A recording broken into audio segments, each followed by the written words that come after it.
What's going on, everybody, and welcome back to the A Show with the Kings of Pro Wrestling Podcast. I am Justin, here with Meelz. It's New Year's Eve, Meelz. Hey man, it's that big GLO in that GL. I've been listening to my own shit the whole day. Sorry. I made this notarized playlist of 100 music videos from this year. Literally made it yesterday. Yeah. Boy, let me tell you something. Let me tell you something about the year what I discovered from making this playlist. Hip hop rapper of the year, it's not fucking Kendrick. It's Glorilla. It's Glorilla. Yeah, it's Glorilla. It's Glorilla. If not like us, TGIF should be number one. Like that. That is like I feel she's like got so I, many records this year. I feel like in the actual notarized, right, it would Yeah, probably be TTI would be like top 5 or something I like that. have it like number two.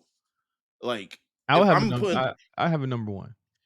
yeah, I have it number two because it's like to me, right, Glow just had so many songs this year, like low key. When I went through the list, I was like, she's featured on this, she's part of this, she might as well have done this, like all these other things, and I'm just like, God damn, like way better than. And then also, I liked music videos this year. I think music videos had a nice year. I feel like a couple of years ago, the only thing I would say is probably not R&B videos. R&B videos still kind of like stink. Um, just because R&B visuals are more so about getting an aesthetic off Mhm. rather than telling a story or portraying something. You didn't like It, Money Long? That Money video? Long mate, no, I didn't like that video. Song is amazing. The video's garbage.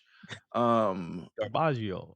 Yeah, so they're all about like kind of because they're all the same thing. Like I go through, other than the one that people that dance, like other than I would say Tyler had some good videos this year. Tyler like restored the feeling low key a little bit Oh of wow. Okay. like let's dance in videos, let's be hot. You know what I'm saying? Like Yeah. let's do that. Let's not like long over forlorn things. You know what I'm saying? But like you got other R&B videos, like for instance, like, and this is no like shaded because I said this yesterday. I was like, Coco Jones, I might like as a person more than an artist, uh, because some of her stuff like misses. Yeah. And then the Summer Walker video for Heart of a Woman, a song that I really, really like. I was like, what the fuck is this? Gave nothing. But that Summer Walker video should give you a glimpse inside of her brain. I think she With like the NLE chop. I was like, what is NLE Choppa doing in her brain will be tested, bruh. here? Her brain will be tested, yo. Like seriously, it will be tested. The Weekend came out with two videos that kind of like came and went because it was kind of like more of the Weekend. it's, it's like continuation of whatever he was doing for the past like 5 years. Um, Going through his list, Gunna had a good year this year. Had some Good great year. songs. I think Yeah, his yeah, visual. I think his graph like creative director is really yeah, good. yeah, They're yeah. really good. He had a good video year. Like it was very strong. Lotto had a good video year. I think Sunday Service probably one of the better videos of the years. I thought Brokey was a bit much for me. Brokey was too much. Brokey, It was like okay, like this fake art style, like it was just corny to mm, me. It was like this isn't artistic. It's kitsch. It's very like pastiche. It wasn't very good. speaking of pastiche, Houdini by Eminem. This is the first time I saw the video. Is that I with was like, The AI Eminem? I think it's yeah, Yeah, essentially like him with the versus deep Slim fake. Shady, Yeah, yeah, and all this other stuff like that. What other video did I like that I came across? Most of these, like, did you know the Cash Cobain for sure video is not even on his? I don't even know if he has a YouTube channel, but it's it's not on. because isn't it because technically it doesn't exist? Like it doesn't exist in that manner, right? Like it's a I guess so. It's on Ice Spice's video. yeah, it technically like doesn't exist, like Yeah, because it is it's like part of that on the radar thing or whatever. shout out to them no longer adding Vivo to everybody's YouTube page name. 21 Savage Vivo.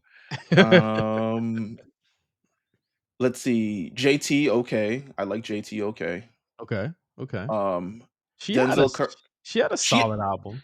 yes, she did. I think she also played the like long game with it and, was really working her way from literally the ground back up. So I Mhm. think she had a solid year. I think she would have been a great like if 106 was still around, I think she would have been a fixture on 106 for sure. Yeah. Um Denzel Curry got me geeked. I like this video because I looked in the comments and one of the comments said Denzel Curry realized that there were no bitches at his show anymore. So he had to make a video for girls. And I was like, you know what? Fair. Let's see. Glorilla again. The Weekend Playboy Cardi Timeless, whatever that was. That video was trash. Fiend, I didn't even Fiend was kinda trash too. Yeah. The Fiend video, um Like, there is the Weekend video, right? There is, like, one singular stripper that's just shaking her ass around 2 niggas, and I'm like, what aesthetic is this?" It's not like okay, like, you wanna talk about wasted videos, I don't know if this is on the list, I didn't get to I told you on Blue Sky that you needed to take a couple of these videos off for me, and Okay. you know which ones they are. Um, I'm not um, taking anything off. nigga, man. "Oh, Uh, yeah, I'm not doing anything for you." You know what I'm saying? no, I mean, it's a I'll take it Whatever. off after everyone enjoys it. You know what video I thought was a waste? Type Shit. Type Shit, like, my Oh, number yeah. 1 played song, waste of a video. Like, I'm like, "Y'all didn't even try." This is No. terrible. Most of Feature's videos are pretty thing, like, especially this year.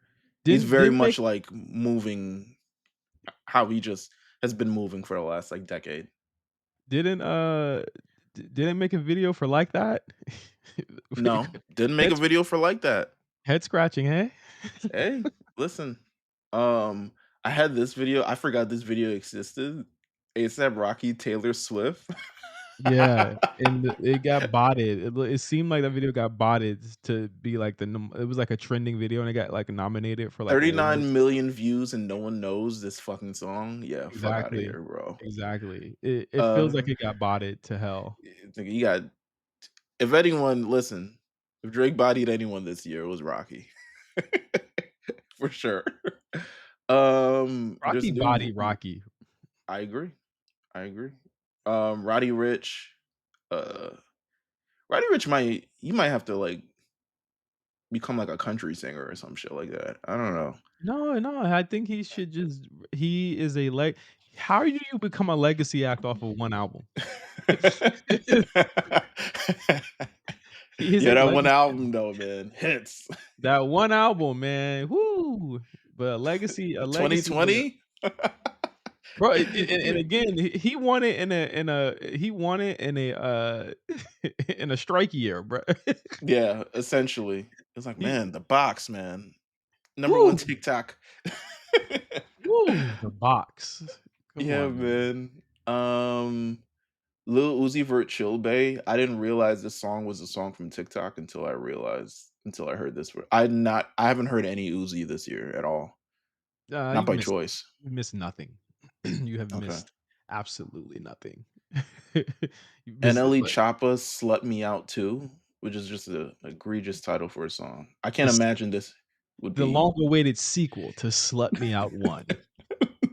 I can't imagine like I mean, obviously music videos have changed over the years since like television is no longer a fixture, so there's a lot less rules you have to be Mhm. or rules you have to play in, but there's no way if 106 TRL is a thing that Slut Me Out is still a song or a video rather. Um That is that the song that says, let me nut in your booty"? Is that the song?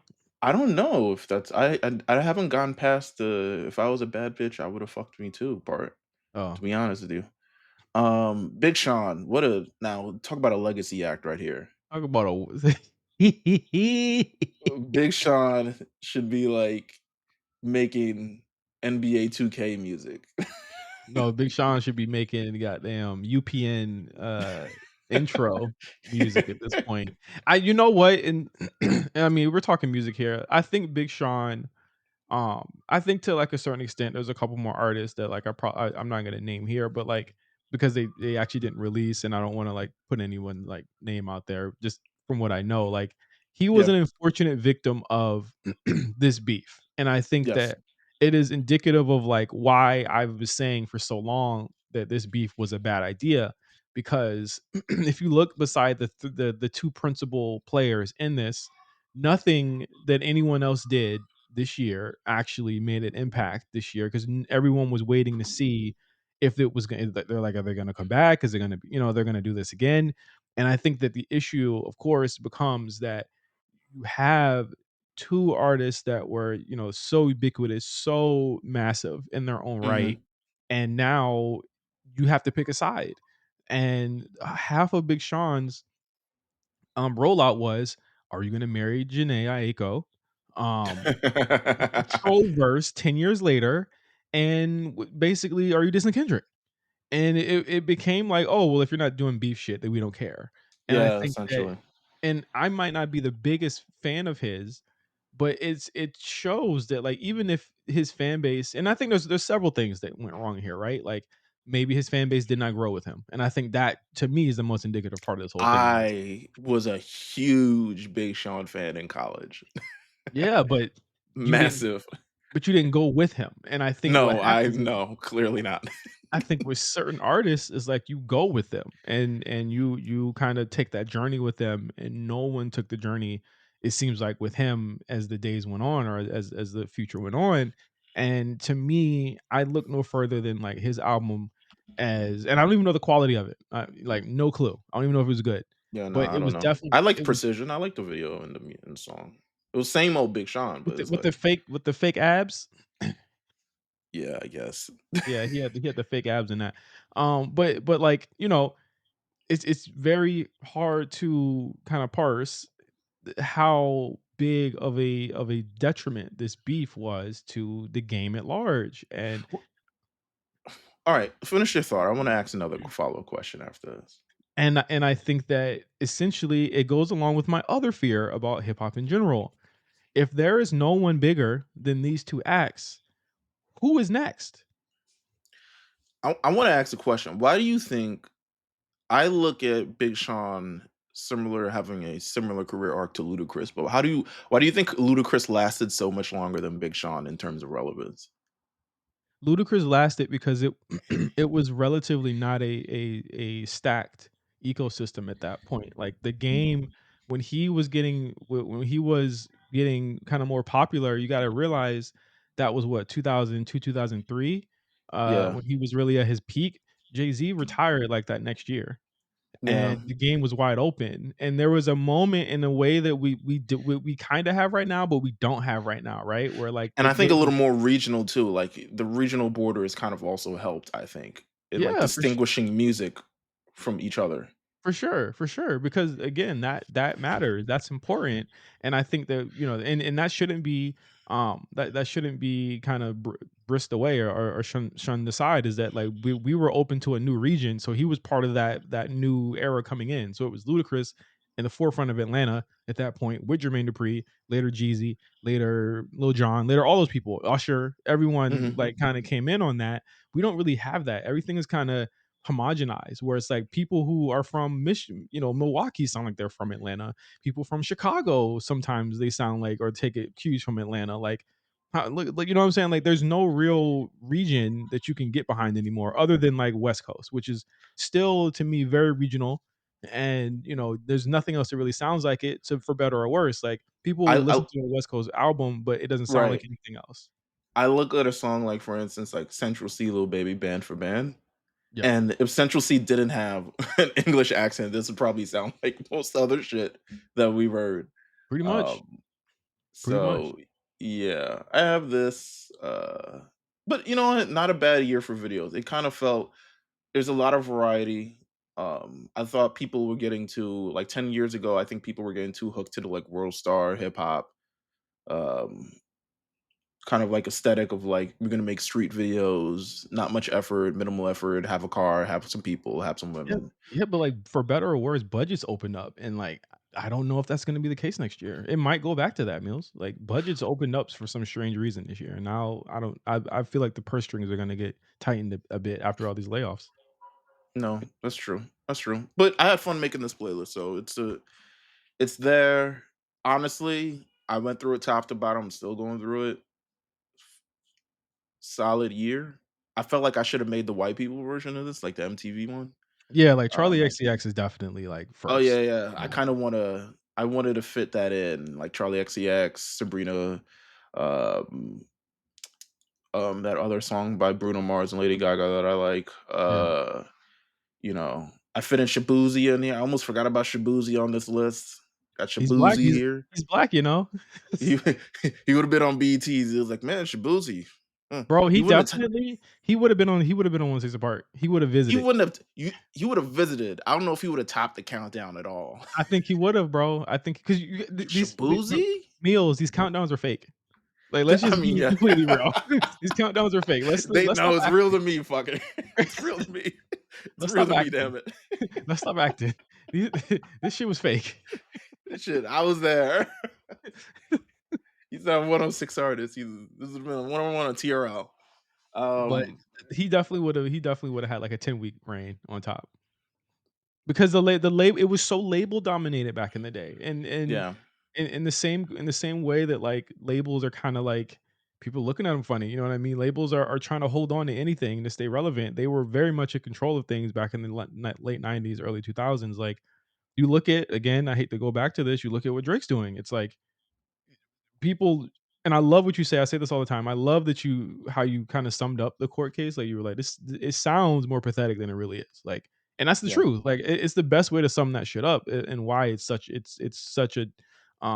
a boon to have this happen, and I do think it's a good thing because it will expose things that are going on and how much control they really have, and people that they need to see this. I feel like people need to see this, and I feel like people aren't paying attention enough to this type of thing. I think Chris Brown. One of these Chris Brown videos definitely has bought it Mhm. up. Um, because the shit got 91 million views, and I don't think this song has impacted at I've never all. I've never heard it. Angel What Numbers is 10 Toes. I was like, bruh, I've heard where this peak on the chart. This ain't even hit the hot 100, and it got 91 million views. Get the fuck out of here. All right. We still doing funny numbers with it. Um, so that's what I've been doing for the day. How was your week? It How was was your good, man. holiday? Christmas was great. Spend time with the fam, Mhm. time with the Did you get wife. anything? Get any secret surprising gifts? Yeah, my wife got me another DualSense Edge. It's like a controller. It's one of my favorite That's dope. controllers of all time. Good for you, Um, man. I was very, very shocked because the thing is that, like, my wife is, like, so funny with Christmas gifts. Like, I'll say 2 things. Like, I said a game and the disk drive so I could play it on my PS5 Pro, right? Mhm. And so I was just like, "Okay, easy enough." That's all I wanted, right? My wife got the controller and the game, but not the actual thing that I could play it Well, on. it's And sh very that's very like how my mom used to do stuff. I was like, "This is actually hilarious." I was like, you can't make this up. You can't make this up." Yeah, It was absolutely. great. I'm thankful though. I got my disk drive. I'm thankful. I got a bunch of pajamas. This was the pajama year. I was like, "This is how I know I'm old." I got pajamas. We doing matching pajama photo shoot? Yeah, we got matching pajamas. My wife's Okay. pajamas is way more swaggy than mine. She got, like, a cool, like, little over jacket on hers, and I just get pants. You just get pants? You supposed to just figure out the shirt? What you, a t-shirt? I be sleeping shirtless, man. Oh, all right. I sleep like Shamar Moore, you know what I mean? I sleep Oh like my Shamar Moore, god. you know what I mean? But, Nah, I definitely sleep like a jail person. as we go into and before we get to the last part of the list, obviously, this is the last show of the year. I Or the would first show of the year, depending on who the fuck you are. yeah, the first show or last show, and that's why I wanna do this. There's 2 things I wanna do. One of them is a little more retrospective, but the first thing I wanna do is your 2025 wrestling resolution. What do you what Ooh. like, what do you hope to do in the community, and what do you hope will happen in wrestling just in general next year? What do I hope to do in the community? I actually have many ideas. Most I don't actually want to share because I don't think people will steal it because I don't think people could really execute it. Mhm. Um, Wow. but I'm just gonna be real.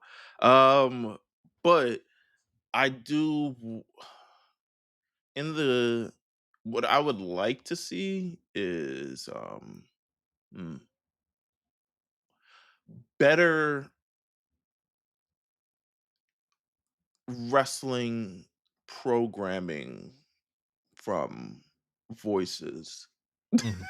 Mhm, mhm. I would like that's the best way I could put it. I would like to see better quality of content from, that includes us as well.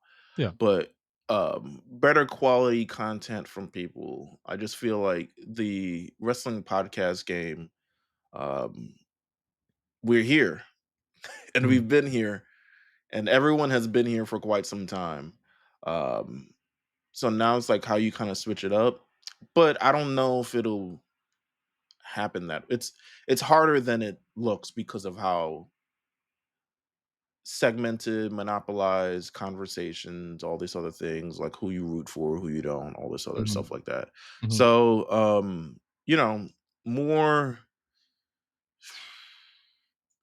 opportunities so there are more like Chris Van Vleys, um, rather than just one. But she's doing Yeah. a great job, but just more voices, better programming, all this other stuff like that. That's what I would say. I need the community, and this is mostly why I need, like, Twitter to die. I need the community to go to rehab for hot takes Hey. and for reactions. I think that more than anything this year, we have seen so many knee-jerk reactions just from, Mhm. like, a singular point of view within this, community, um, that are just, like, so saddled and just, like, sometimes mistruths, sometimes things that just don't make sense. Like, I think this year was, like, the peak year of just overreactions to everything.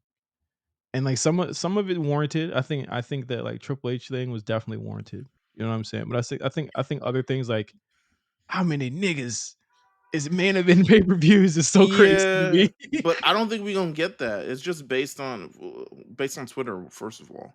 Um, but I would hope, yes, I would also hope that it would happen. That would be fire if that actually happened. Like, if niggas just took a fucking chill pill, that would be fantastic to me. I think that'd be great. I Be think so great. I feel like people are gonna get over making these takes at some point. Like they're gonna I hate when niggas who are responsible for some of the toxic thing be like, this is too toxic. I'm getting out of here. I'm like, all right, bro.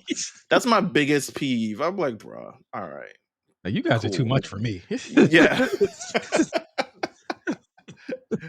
Why can't we all just get along and love wrestling? You know what I'm saying? Like, Wrestling's for everyone. Yeah, alright, man. yeah. Oh my God. Yeah, we kill that. It's not for everybody because I No, watch it's not. AEW. That shit ain't for me.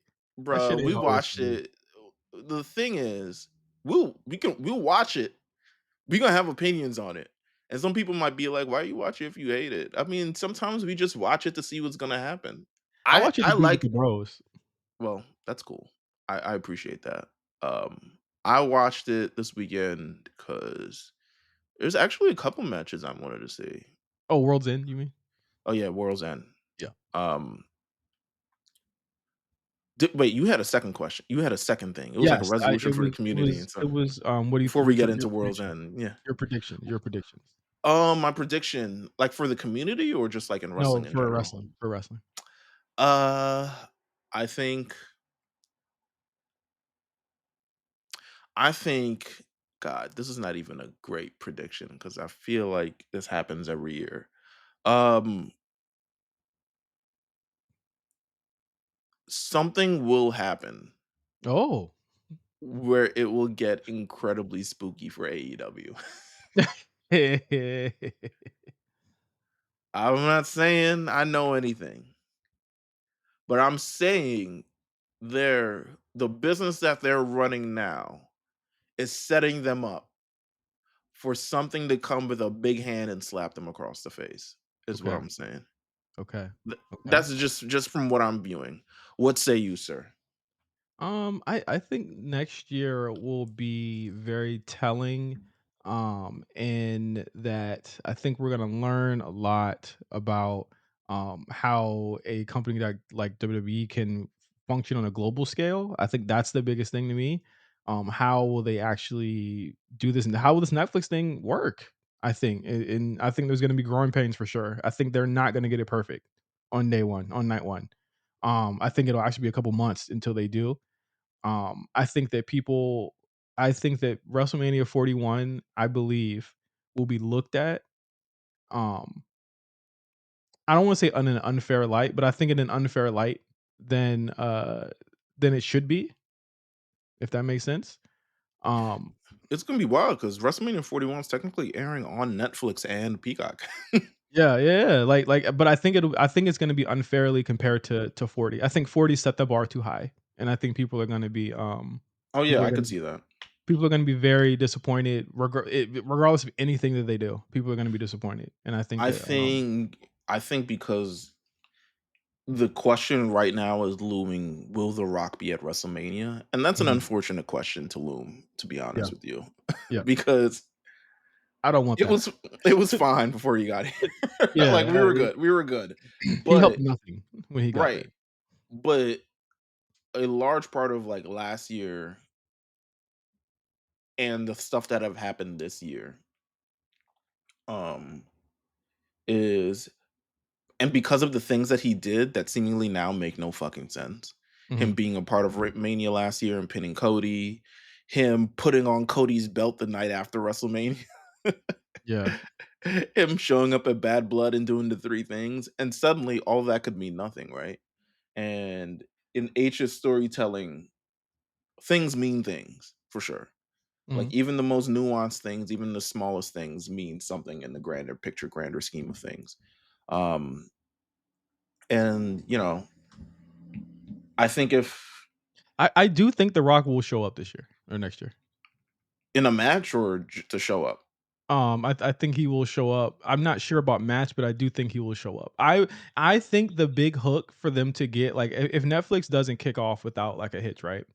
I Mhm. think that the thing that they will do is get The Rock to come in on some sort of basis where he could show up at least monthly, bi-monthly, or in a capacity where he would show up with a Netflix show, and I'm sorry to say this, be like a commissioner or GM of some sort. Hmm. I mean, I I could truly see I that. I truly believe that. I truly believe that, and I think that they will definitely leverage that to make sure more people watch the Netflix show. Again, the growing pains to me, it just makes the most sense, that Yeah. there would be growing pains, but I'm not trying to, like, put it out there that it will fail, but, Yeah. I do think it will definitely be an adjustment period, and I don't think it's gonna be perfect, but I do think that by mid-year they will get it right, and then when the pay-per-views start showing up on the platform, for sure. I think that I think that Cody will continue to be over. I see him losing the title, not sure when, but he's definitely gonna lose it, and I think he's gonna get it back twice next year. Okay. That'd be dope. Um, and I think in terms of the women, I would love to predict that they will, have more main events, and I think a little bit more of structure. I think that Rhea and Liv did a lot of heavy lifting, for better or for worse, but I think it's time to see what H can do with multiple when everyone's back, and that Charlotte, Becky, all of them when everyone's back. You know Um, what's crazy? I feel like we've never seen, and I'm not trying to put this on anybody. We've never seen like a woman in WWE effectively retire right. and have like a retirement run. And I feel like maybe Natty should well, then to be fair, Cena's doing his shit this year, so it's cooked for anybody else. Yeah. Oh, I Um, didn't even get to him. oh I yeah. didn't even get to him. But and the thing is that I truly do not know what he will do. Yeah, I I don't truly know do. either. I truly do not know what he will do. However, I think that. I think his retirement will go over well. I think there's gonna be an emotional match. I think there's gonna be a very emotional match, that's gonna come out of this, I and I think think that it's all gotta make sense in something, right? Like, it's either the road to 17, right, number 17, right. uh, which I don't think they should do at WrestleMania, to be honest with you. Mhm. I think they should draw it out a little bit more. I think it should lead to, like, SummerSlam. There's a two-night SummerSlam. Um, I think it should lead to that, um, because I think you don't get enough juice out of squeeze, but then also they probably want him to retire at some point and Well, for it to be a big deal. he's done in December anyway, so I think you gotta get everything you can get, They probably want Moxley to throw a bag over his head and fucking try to asphyxiate him and all this other shit. That's how we get him out the paint, right? Um, so I don't know. The Cena thing is definitely a big part this year. That's something that I think we are not seeing because he's not currently on television, but he should be on television. It's rumored to be, I think, like 30 plus dates. So plus TVs, yeah. plus TV. So he's gonna be around and he's gonna be fighting a couple people. And yeah, he's not doing shit else this year, so we'll see. Well, I would Unless imagine he's in the 4th season of The Bear or some bullshit like that. now Peace Walker is coming out next year too. He might take a small detour to do that, but I mean, they could just integrate that shit into the show, Yeah, I in mean, any shit, way, when but Peace Walker wrestles. oh, that would be crazy. Um, World's End was on Saturday. I watched everything up to, the Mercedes match, and then I left, Wow, but you turned it off right as it was starting to get good. it's just that was like the whole show. What are you talking about? Man, this rematch, man, you truly missed out. Oh, the Um, Okada Osprey, which to me looked like a truncated version of matches they've had better before when they were younger and more healthy. Yes. yeah. Well, to be honest with you, this match shouldn't have been great shit. It would have been weird if this match was like an epic. Um, because truly the Continental Classic is like, what does who the fuck cares? It's over. Let me tell you something about the Continental Classic. Continental Classic ended, and it just ended. Yeah, like who cares? there was no, there was no fanfare. There was no streamers. He didn't even get to hold the belt in the ring. There was no pyro. There's nothing, and maybe people were like, "Oh, you're so WWE thing," but you got to make this mean something, right? Like the G1, when you win that shit, Streamers and confetti and shit fall from the yeah, sky. all Yeah. types of other Yeah, stuff is playing. and honestly, it main events the show when it's in New Japan too. So So this kind of classic ended. Um, Okada beats Thing, and then Kenny Omega comes out looking like the craziest. Uh, Christopher Daniels comes out and says, "I'm effectively retiring not an as an EVP EVP." anymore. Yeah, like I was like, huh? I was What? like, "You were an EVP?" What was the when I saw that? I was like, what was the like storyline reasoning behind that? Was He there was none? just an authority figure. He was not an EVP because the EVPs were the EVPs. But then he comes out and I saw a tweet that said, "Aura," and I said, "From Wish?" He came out looking like he owned a mega church. I'm like, "What was the aura? Where was this aura?" I hit the Rihanna, "Good luck finding that stage you speak of."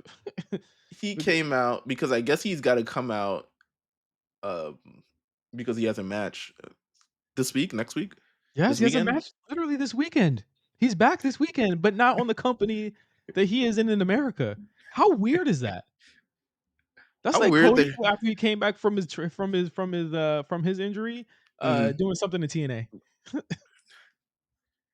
And so I mean, there's so many probably like political reasons for What shit is the like this political happening. reason? He owns the company partially.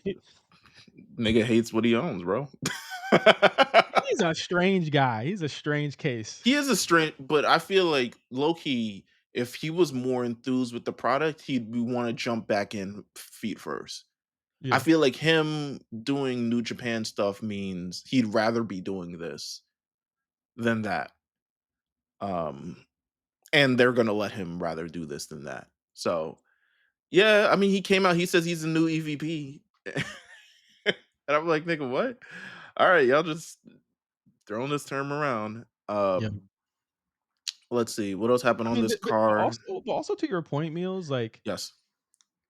there was a lot of people that lost, um, to have this whole Continental Classic like, happen, right? Like, in order for this to happen, Ricochet had to lose, Osprey had to lose, Ospreay Fletcher, lost who like they 2, 3 times to be real with you. yeah, like, there's so many people had to lose, and it kind of it puts forth my issues with round robin tournaments in general, is that, Mhm. like and like, fuck anything like, I know people are gonna be like, "Real sport," like, whatever, like, the G1 works because I feel like their audiences are trying to love the G1 because the stories that New Japan creates are often very simple in nature, right? Yes. AEW has so many, sprawling storylines that require these guys to actually do things that matter and lose and win things that matter, that when you have, um, Darby lose that many times, right, in the classic, it Mhm. means nothing. You know what I'm saying? He lost to fucking Claudio, and then Claudio lost the whole thing. So Claudio beat like one of your Claudio biggest lost to baby faces. Commander literally like 3 4 a week after, like, Yes, Commander, like who won nothing. You build Darby to be like your big baby face, and then you have him get beat by a guy who's not gonna win the whole thing anyway. And Claudio had like some really kind of high class wins, and then Shelton Benjamin was put in there, and he was heavily protected for like 2 weeks, and now he's losing. It's like this doesn't help anyone who doesn't like matches. You know what I mean? Like, like people keep talking about the Fletcher Shelton match, right? Are people talking about it like a week and a half later? No, now they moved on. They're talking about the Okada Osprey thing, but also you gave that match away. You just gave it away. You just gave Osprey and Okada away on a pay per view. You didn't even announce it. But I- here's the thing. This is what they're gonna do like 4 months later on the line. They're gonna say like Okada actually has 3 wins over Will Osprey, and it'll be like some matter of fact by Excalibur on commentary. Like they had one. It was on the show where Excalibur was like, actually, he beat him 7 times. I was like, bro, this is for the Continental Classic. Who the fuck cares if he beat him 7 times?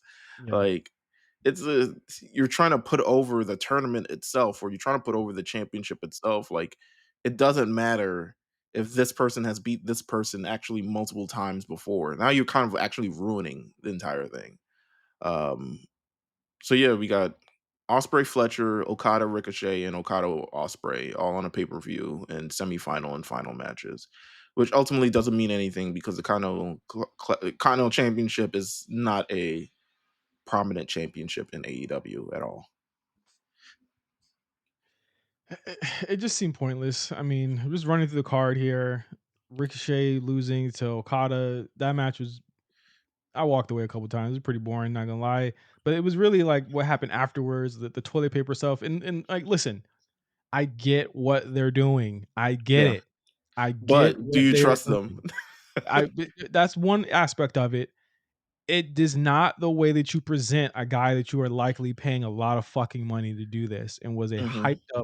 hyped up signing. It would essentially be, again, as if another company debuted, and I'm not even gonna say a Cody, if they debuted an Andrade or something, and then he immediately just like, "Fuck it, it's not working as a babyface, let's turn you heel in a month or in 2 months." They could have did this to lead to the heel turn of a Jack Perry at some point in the past. And Yeah, this he would have made much more sense than Jack Perry just showing up is like, I'm actually cool because I 'cause break glass. because it honestly comes off as if once again they gave up on another babyface meals. They gave up on another babyface. Only one babyface won on this card. I'm just letting you know. Yeah, they gave up on yet another one. And the thing is, Okada was kind of fringe babyface again now, right? Like he's kind of He's like not. fringe, but he's not a face. I'm not gonna count him as a face, but he's definitely by the end of the night, he wasn't a face, I think. Yes, Not and anymore. I think that like again, it just to me shows that they had literally meals no faith in ever building Ricochet into something before they had to do this. I don't fucking mind that he's a fucking, I don't fucking mind it. You know what I mean? I do Mhm. not mind what they're trying to do, but why don't you do this with someone who's been on your TV for more than 2 or 3 months? Like, I think this is a very detrimental thing that I don't think he can come back from if he decides to be a babyface again. The toilet paper thing in ROH was something that people like Jimmy Rave really never got over. They really never got over that. Like, the I toilet paper thing was a thing. I think the dangerous thing, like, I mean, especially as you say, is that a lot of this is tied into the actual persona of how people view Ricochet. So you kind of have to walk a very careful line of like what's actual how people feel in terms of character and how people genuinely feel. Because genuinely people do feel like he's a nerd, he's a bitch, he's all these other things like that. And you don't want to play too hard into that. Like you said, where you reach the point of no return. And AEW doesn't really have experience in developing characters to the point where you give them a way out or you give them these kind of things. They typically go all in, and then when it's no longer working, they get the fuck out Yeah. and just try something else, similar to the EVP Bucks and how that storyline failed tremendously. Um Mariah Mercedes May m- Mercedes, that we're not there's no reason to talk about Mariah May match. Every man on this fucking show bled except for the women who were actually hitting each other with sharp objects. Enough said. Mariah May continues to be merely average and okay to me. The yeah. Mercedes and Chris match, which, mind you, 2 months ago or whenever they had the first match. Also, remember when AEW said they would never do rematches? Also, but whatever they had the first time, I was very okay. I was like, "This is fine," but I feel like you're kinda treading the line of making Chris look very not powerful to a woman who is much smaller than her. Boy, did they double down on that in the second one for I don't know 24 why minutes. they to this was the match wasn't Imagine bad, but it just I thought it sucked. I don't think it accomplished what it's supposed to accomplish in a sequel. I don't think it did anything new. In fact, I think this was more of an exhibition of Mercedes. And the only person who got over was Mercedes in this match.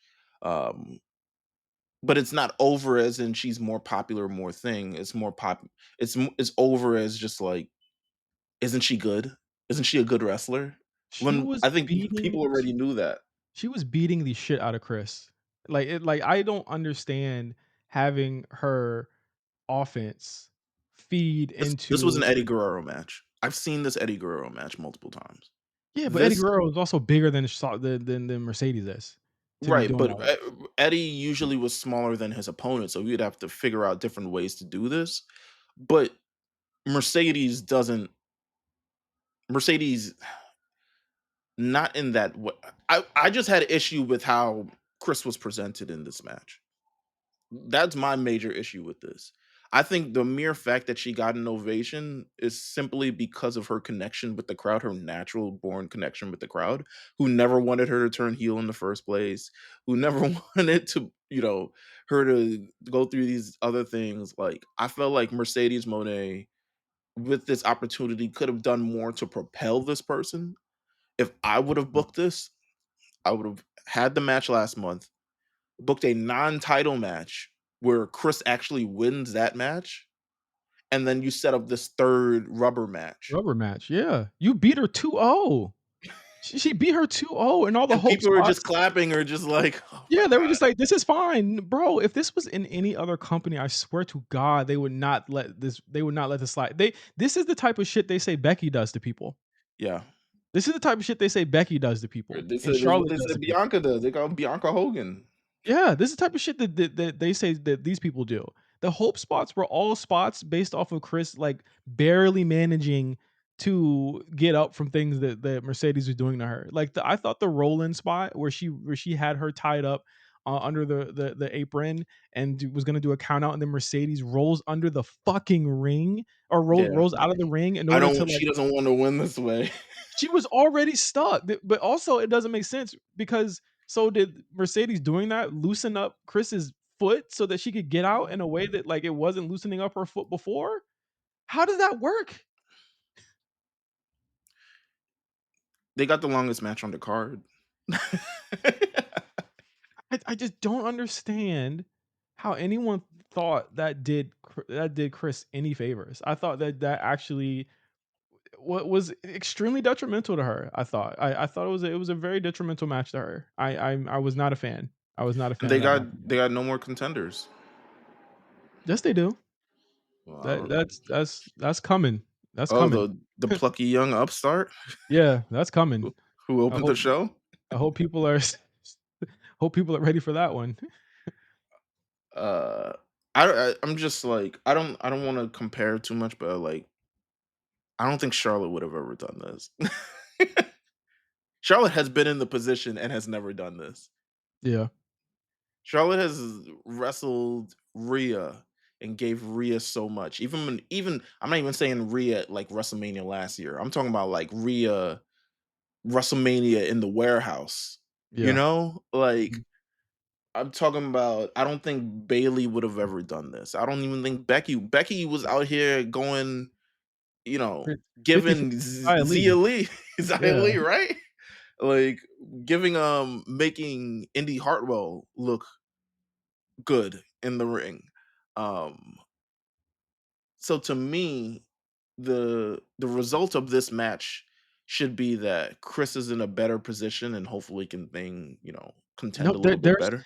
there is nowhere else for her to go unless she goes to ROH to face Athena, who's been champion for 2 years. There Because is to be honest nowhere. with you, they just lost an hour programming with Rampage. So I Yeah, don't know where all these women and all these men are gonna go. there is nowhere for her to go. Like, if you were to say, like, "Oh, she moves on to what?" She moves on to what? Like, Mariah May, who she's gonna lose to again? I don't I think that at the top of the card, the women they have there are stale, I think. This isn't about Mercedes matches. I think it's about the just the whole championship reign in general. She has never lost, and she's been there since March.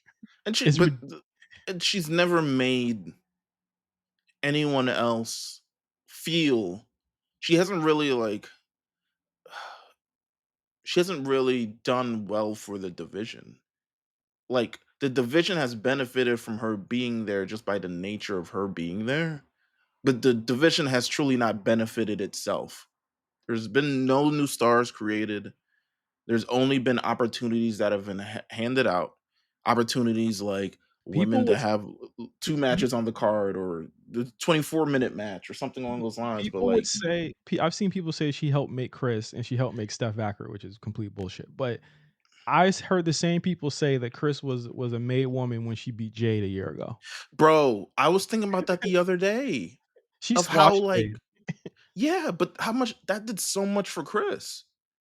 Like, so much. Like, the coming in and looking like a complete badass against a woman that was undefeated, that's how you do it. And then they set up the rematch, and then she beat Jade again, and that's how you do it. And Chris looked like a strong champion before she got beat by the tiny little girl who does the backflip. Like, Mhm. listen, PC will always be open for you. Do Free not resign. free yourself. Free oh Do shit, not resign. if she could Please do ever not. leave if she could ever leave at this I'm point. assuming by like it's 2026 at this point. That's what I'm assuming because both the ACLs kept her down for the count. Yeah. But I would not resign because what AEW likes to do is when it looks like you may not resign and they really want you to, they're gonna give you the TBS championship. Yeah. Like, hey girl, come on, we was just about to give you the TBS championship. Where you going? Stop playing. You know Stop what I'm playing. saying? We got They you. did it to Roosh. I don't know why Roosh stayed. He's not even on TV now. But, let's get off this fucking pay-per-view. Yes, Um, Raw ended on Monday. your boy did it. Um, The last one on USA Network. Last one on USA Network. Uh, it felt like this is very much a last show on the network. Thank you, USA. USA said, "We're gonna give you 40 minutes uninterrupted. Have a nice life." Um, I wanna know just real quick before we get to this list, what's your favorite Raw, like, moment on USA? There's so many since most of them happen on USA. In Yeah. fact, almost arguably the most terrible era of Raw happened on TNN and Spike TV. Well, not before 2019, but yeah. Um, there's a couple moments. I really liked I mean, I shared this in the Discord earlier. The Rock Hogan moment was pretty oh, wait, that was on TNN. Yeah, it was Fuck. on CNN, yeah. Let's see. Oh, there goes my argument. Um, I liked the Raw homecoming when Stone Cold stunned the entire Vince McMahon family. Yeah, And yeah. Linda McMahon had that shitty fucking "Stunner again, Steve. Stunner again." Whack her again. No, I mean, there's a lot of moments. All the big Raw moments. I'm just a fan in general, so, I can't pick one. There's so many, literally so and they showed a bunch of it. Did you see how they cropped out Vince McMahon? Yeah, that was very interesting. Only But far smart, shots, baby. but smart. I got a couple. I liked, John Cena showing up at Raw Homecoming 2005 to announce that he was on Raw. Huge Oh, that was moment. a draft, that was a draft. Yeah, yeah, or yeah, That was that before the was Homecoming. homecoming. Always before home, yeah, yeah, yeah. Huge moment, right? Huge fucking moment. One of my favorite moments. I think that changed it changed how WWE will be for 10 years, and I think people gotta, really recognize that. That might have Um, been on TNN, to be honest with you. was it? WWE draft. I when they go back to Cena? USA in Oh, yes. 2005. They go back to USA Yeah, '05. 2005, It was announced in ho but it was on October 2005. This happened in June. that fucking gray area, boy, I tell you. Anyway, fuck that then. Yo, we suck. Shield betrayal, Shield obviously. betrayal. Yes. I'm Beer ever mission, bash. y'all. Beer bash, Beer was one of them. bash. The Roman announcement is it's a sad moment, but it's one of my favorites because of how real it was. Yeah. Really, really, really crazy. That one ending of Raw with Brian with The John Yes Cena, movement. Randy Orton, and Brian. Oh, the Yeah, championship, yeah. what was it, summit or some shit like that it Yeah, was? yeah. Where Whatever that Punk shit was was. Punk corpse. That nigga was over it. Yeah. Mutton chop Punk Mutton was chop punk was over. We gotta when we have a conversation with him, we gonna talk about the mutton chops. yeah, And mutton like chop Punk. if that was a cry for help. He was Summer Walker over it, still over it. Oh my Still over it. god. What else was up there? Oh, Austin saving Stephanie McMahon, one of my favorite moments of all time, I say this all the time. Yep. Also Austin being hung or being put on the cross, Hey so to yo. speak. Was You're crazy. I had to get it in there. Um Pause. There you go. all right. Universe is balanced. Uh, Um what else was another, really great Raw moment? You also have, Cena's Punk, Raw match with the pile driver. yeah. You We also got have Becky becoming the man, getting punched in the face and having that big moment. That was a big moment not only just for USA, but for our podcast. That was like one of the yeah, first weeks we ever did the podcast. Or yeah, wait, I think it was absolutely. a year later. Um, Um, we have the fucking return of Cody to Raw. That was a big episode for us too, when he returned to Raw. We also have shit, what else am I forgetting here? Oh, uh, Bloodline on Raw, the fucking the trial, the tribal court on Raw more recently. have you forgotten that the Miz has promoted himself as the most must-see superstar on television by winning the WWE Championship twice on television? That's Come nice. on. We also have the Cena Rock, interaction where he's pointed out the Oh, Rock's the I got Rock's so promo. pissed. Look Oh, at he the made me man, fucking cry. He's like, "Motherfucker." motherfucker. You But motherfucker. to be honest, this final segment right here, this goes up in one of this was awesome. Yeah. This Punk and Rollins segment was awesome. Mhm. Um, they went bar for bar, blow for blow. What were I we f- talking about? I feel like Punk, a lot of these words that Seth were saying kind of like echoed as things that he thought for a long time. Just by nature of remember that interview last year that came out? I think they were doing SummerSlam press or something along those lines. And CM Punk had just been fired. And or something of the rather, and Seth was like, "We don't give a fuck about him, you know, he's a cancer, da da da da, blah blah blah." Mind you, CM Punk had not signed to the company at this point.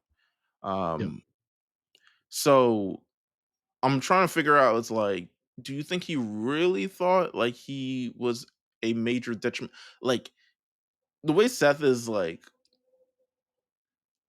I guess trying to explain this or trying to show this is that you left, you try to take down the company, um, you failed and we won anyway. And now you're back here because we won and you're here for the, you're trying to thing with the winners. And I'm just like, I don't know if this is a character or you kind of really think this, Yeah. but I feel like it's a flawed thought either way. I I I will say, right? Hmm. I will say this. Uh, I I'm glad that Punk knows what's being said. So like Yes. this is clearly approved and clear, or at the very least not approved and clear, but like Seth saying, "I'm gonna go there." Yeah, Basically, yeah, like I'm yeah. gonna And go there. essentially it didn't being like, whatever, bro, take it where you need to, you know? Because they haven't gone there yet. You know what I mean? They haven't explicitly said that he went to AEW. They don't explicitly say AEW in the promo, but they didn't explicitly. You know what I'm saying? They didn't shy away from what he did. And do you think that like Punk's line about the person that was in charge liked you? I was like, why didn't you like go to H but not to Vince? Because I was like, I don't necessarily feel like it was like Vince, but then again, he might know more than me. You know what I mean? You might know. You might know something more than we do. But it was Yeah, definitely like an ooh, you yeah. know what I'm saying? Um, Punk probably hates Vince's fucking guts. It's like, but that nigga liked you. Mm, Crazy, but and you I liked Seth smiling, like, like, Seth liked the back and forth, and I think, again, Seth is one of the most, like, kinda disrespected, like, top guys in the company, and I think that, like, for a while, they did try with him, in the mid-2010s, and, for a lot of reasons, it didn't work, you know what I mean? And, I mean, for a big reason toward the end of the 2010s, it didn't work because, that was of their doing, but, yeah. like, it's moments like these when you're like, okay, this guy has really grown into his own. Like he really can do he can talk that shit. And I really really appreciate that like he was given the ball and he was able to run with it. And he kind of held his own against Punk, man. I'm not gonna lie, he held his own. And I'm actually really proud of him for doing that. Hey man said, she's at home taking care of our kids. Not that you know anything about that. And he I was like, said what? I said, yeah, that nigga don't got kids. Yeah, you sure don't have kids. The fuck? Yeah, that nigga Um for sure don't got no kids. But I like things that Punk said as well. Punk was also like, listen, I'm the one who fell on my sword. I'm the one who took all the arrows. I'm the first person who walked through that door before any of your indie darlings, any other backflipping motherfuckers in ROH showed up. It was me who came there, and I took all the lashings, took all the beatings. The only reason why you were treated so much better than I was and had the red carpet laid out for you was because of all the things that I've done, which isn't false at all. Um, so, you know, essentially it's like you want to be me, but you can never be me. I'm the best in the world. Whereas Rollins is like, no, nigga, you were a bitch. Yeah. You threw a hissy fit and you left. You shitted on us the entire time you were there. And now you want to come back in my company after I don't held this And thing up for the last 10 years? Go fuck the yourself. the thing is Seth saying that the war is over. How did you feel about that line? I have no idea what he's talking about. He said the war, you know what he's talking about. He talking about the war with, AEW is over. All right. So the thing about the war is it was never like, I don't know. AEW to me wasn't really like a threat. It was like a threat to like NXT, you know?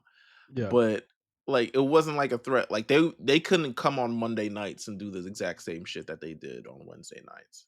It would get wash, trash, flummoxed, all types of other things. Um so it really wasn't a war, but I get what he's saying. I think Seth feels very strongly about his allegiance to WWE.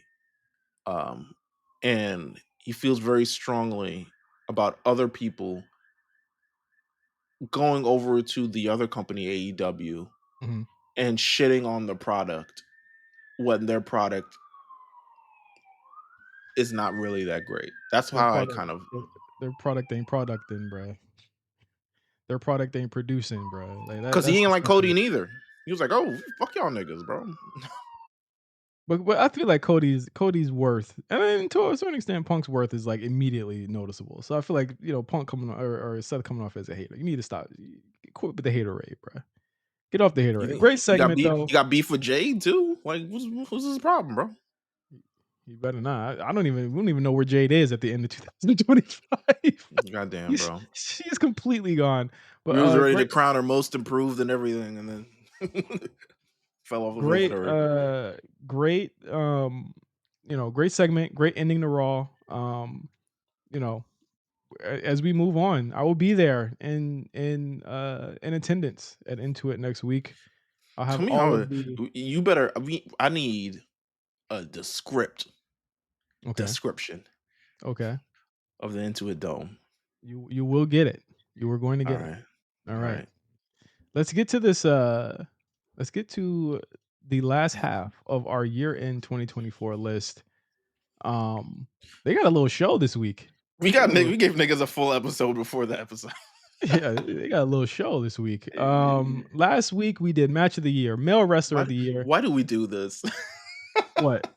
Why do we talk for fucking 60 minutes before the thing that we're supposed to talk about? This is so funny. This happens every time, bro. I know, I know. I mean, we're just yappers. I talk to you Yeah, every week. I talk to you every yeah, single week for a countless long amount of time. yeah, Uh, man. we gotta enjoy it while we can, man. We Yeah, gotta enjoy because listen, absolutely, we absolutely. get jobs next year. When we get I jobs, legitimately, I've literally been like, I told my wife, I was like, if I get a job or when I get a job next year, like I don't know if I'll have my Tuesdays to do this anymore. So I've just really just been enjoying these last couple of Tuesdays I've had with you. listen, man. We will find a way, We as we always do. always do. We always do. I feel like with the Netflix thing, like and the fact that we could watch it on demand, like we could figure some shit out, but we don't. We'll, Yeah, we'll we'll figure that out when we get there.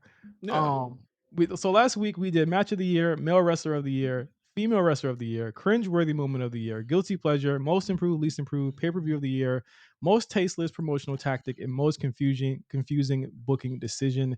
Now we have our last ones, starting off with tag team of the year. This was unanimous on our end, Meals, and we both said from NXT, Fraxium were our tag team of the year. And, I think this really just comes from not just Fraxium being fantastic because they were, and in any match type, any quality, they pulled it off. They were yeah, facing randos this year that were just put together randomly. Braun Breaker, Baron Corbin, the two niggas from Catch from No Quarter Catch Crew, just randomly yeah. just going against niggas and pulling off 4-star matches with these people. Like they are you know, fantastic talents. But I think tag team wrestling as a whole, and I feel like this in both companies, right? Like both companies, AEW and WWE, I think they both did tag team wrestling a disservice this year. They did not have strong divisions this year in the tag team division. I think reason I guess for Axiom does it. So it was very hard for me between our first and our runner up because I low key wanted to put the runner up first, Yeah, but I was like, Fraxing been together longer. They've been more consistent. They've told this great story over the last year of like, will they or won't they break up? They keep putting other things in front of their tag team, and will it bite them in the ass? And every time they fucking get me, it's like, oh, it's over now. Fuck it. yeah, yeah, And then they bring me right back in again. Yeah, they lost to Chase U, but they got him right back. So it's to me, they just been really really amazing this year. So I had to give them that. Um, our runner ups were Bianca Belair and Jade Cargill. yeah. And what I'll say is, you weren't high on them at first, I wasn't. No. but I think they did a good job. At least I think this shows how much they love Bianca. Is what this shows. Hmm. That they would form a division in her image. to deliver matches on a consistent basis because when Flippy number 1 and Flippy number 2 held the titles, I wasn't seeing any of this motion, you know what I'm saying? When a couple other people held the titles, there wasn't this much motion, but I mean, they did everything this year. Like, if you were not Rhea or Liv, you were in a tag team at some point fighting these ladies. Mhm. So, I think they did a great job. I think it was a great way to incorporate Jade into the product essentially and get her familiar with it and be next to a person who's over with the crowd and they can kind of like see themselves in her. Um, I think they just did a great job this year. So for the women to be probably one of the best tag teams this year by far is just groundbreaking in itself. So shout out to them. Absolutely, and hopefully, again, I said this earlier in the show. The focus should continue. It should continue into the for this division. They should not give up on it. In the event that these women do lose the titles, I think they should still feel important in some way, shape, or form. And that's on them at this point. That is their challenge, and that's the challenge that I set forth to these bookers is to still make them feel as important as when Bianca and Jade held them. Last year, our tag teams of the year were the winners were Kevin Owens and Sami Zayn, and the runners up were FTR. How much a year can change between those? FTR had to be like, all right, we don't know any other tag team. Yeah, I Okay, think that yeah, really what it was. Oh, didn't they have that hour match? I think that's what got yeah. them. On They had CM that. Punk's Collision, yes, of course. Oh my lord! Now they Uh, eating somebody else's ass. we didn't even talk about We Edge don't versus need to. We'll talk about it next week. We'll talk about that's your man's. on their WWE's debuting on Netflix this week. They're debuting on the Max, baby. Are you gonna Not to watch be it? the competition. Um, yeah, I'm gonna watch it on Max. Yeah. Okay. Well, actually, I don't know. The challenge is on. I mean, we can wait for that shit. Feud of the year. This is interesting to me. Sure. This is quite possibly our most different uh kind of viewpoint here. I chose for feud of the year CM Punk versus Drew McIntyre. It had everything. It had callbacks, it had drama, it had the matches, it had story, it had the promos. It was a storyline that took place in and out of the ring, in and out of the shows. It took place everywhere. These motherfuckers were scrapping every Yeah. fucking where. And Yeah. it was so effective to me. I thought it was one of my favorite feuds of all time. And something that again, Punk had been waiting to have that moment. And I think he finally kind of had that moment where he was able to really kind of show people like, hey, like I still got it. I still got it in this fucking ring. I still got it on the mic. And you motherfuckers better watch out for me. So And just being adept at telling stories, right? Like I think that's what his long-term game has always been for the last number of years. Um, you can have the great matches, that's great. But to be able to tell a story and get people captured into it and build up to probably the best and one of the most bloodiest Hell in a Cells that we've had in years, just amazing. My feud of the year, however, was OG Bloodline versus New Bloodline because this is a story that really it started the SmackDown after WrestleMania. It has morphed into new people, new faces being included into the group. The world championship was under siege in this storyline. hold on 1 second. Did you try the Taco Bell chicken nuggets? No. I'll try them. I'll let you know how they are. Go ahead. Okay. The world championship being played into this, it spun off into so many things in terms of just like the Roman thing and the tag team championships and so much. This was really like the focal point of SmackDown for the last number of months. It's evolved Solo. Well, Solo's still in the ring. He's still got some place to go, but as a character, he's fully formed now. Yeah. Um, and I think the Roman stuff, it's building up to the tribal combat on Netflix next week. Does that Um, end? Do you think that the story for that ends after Netflix, or does it continue? Because we don't really no, know what Roman's doing for Mania. nah, I don't think it ends. Okay. Yeah, we don't know what. This is so weird that we don't know. This is very not H of H for Well, us well, not to know. well, because like a lot of Roman shit, it's like like, tied up to the fucking Rock. Yeah. It's like if the Rock was not a specter looming over this whole thing, I'm sure we would know, but I feel like he still is. Is you think Roman enters the Royal Rumble? That would be cool. I predicted it a couple of months ago, but apparently my predictions don't mean shit. So let's continue on.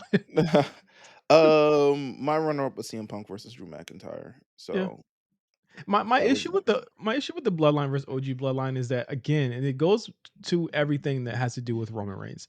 There's so much downtime for these feuds where they're yeah. just doing nothing. Do you remember when they won the tag team titles for like Yes, I 3 do. weeks and then they lost them when it was about time for Roman to come back? It's like there's just so much filler of this kind of era of it. So like it didn't really hit to me as much even when Cody involved. It didn't really hit to me as much until really like October, November when I really thought it was fantastic. And now it's once again Roman gone Well, and I like the build again. It was kind of like the deconstruction of what we saw with the Bloodline. I mean, eventually they took Paul Heyman out, which took they took out Jimmy at first, then they ended up taking out Paul Heyman and kind of everything. They flirted. It was like, "Yo, Jay, we fuck with you. You can come over to the team anytime you want. Bring the yeet with it." He was not with it at all. Eventually leads up to what everyone was waiting for was Roman to return. So successfully turned Roman, who's this pathological, gaslighting asshole of a person, into a baby face seemingly overnight. Um, I don't know. It's just I get what you mean with those kind of moments, but also what I'll give them credit with that moment was it didn't overstay its welcome, yeah, like the Usos shit did for like yeah, yeah. 660 something days. Like we gave him the tag team championships. Tamatanga tried to hold it as long as he could. Uh, Just him. Just him. and then, they lost it eventually. So all's well that ends well, in a sense. Who's your My runner up? my runner up was Rhea Ripley versus Liv Morgan, and again, I've been in the building for some of these segments and massive. People cared about this. Yeah. It was a and I think this is another one where it's like internet versus reality. And I remember I went on somebody's TikTok one time. It came up on my For You page, and they were like, "I can't wait till Monday because at least this is over and we can be free from it." And I was like, "Free from what? Free from what? What are you free from? What are you free Yeah. from?" Because at the end of the day, this is what it is, right? This is a story that is making money, that is getting people over, and that the people really like. And isn't that what like you guys all want from something like this, right? I put in his comments. I said, "No, I needed to go for another 8 weeks." Listen, you never know. Monday at Raw, you can go, oh, you get one of those. And given our luck, they're gonna increment. It's gonna be some new theme we don't fucking know. I think Like it's what they Travis did with Scott. I think it's Travis Scott. no, no, no. I was talking about Becky Lynch. Uh, Bro. Judgment Day theme had me fucking I crying, was bruh. weak. It looked like the way Finn was selling it was like he had a part of it. No, the way Finn was selling it was like he was in the booth with it, That's what I'm saying. and he was like, "Nah, this is my shit." Like him selling it almost made me like it, like, or it was literally the reason I liked it.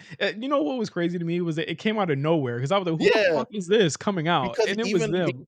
even they, for the most part, look like we don't know what's going on. It looked like they had not known their music was changing.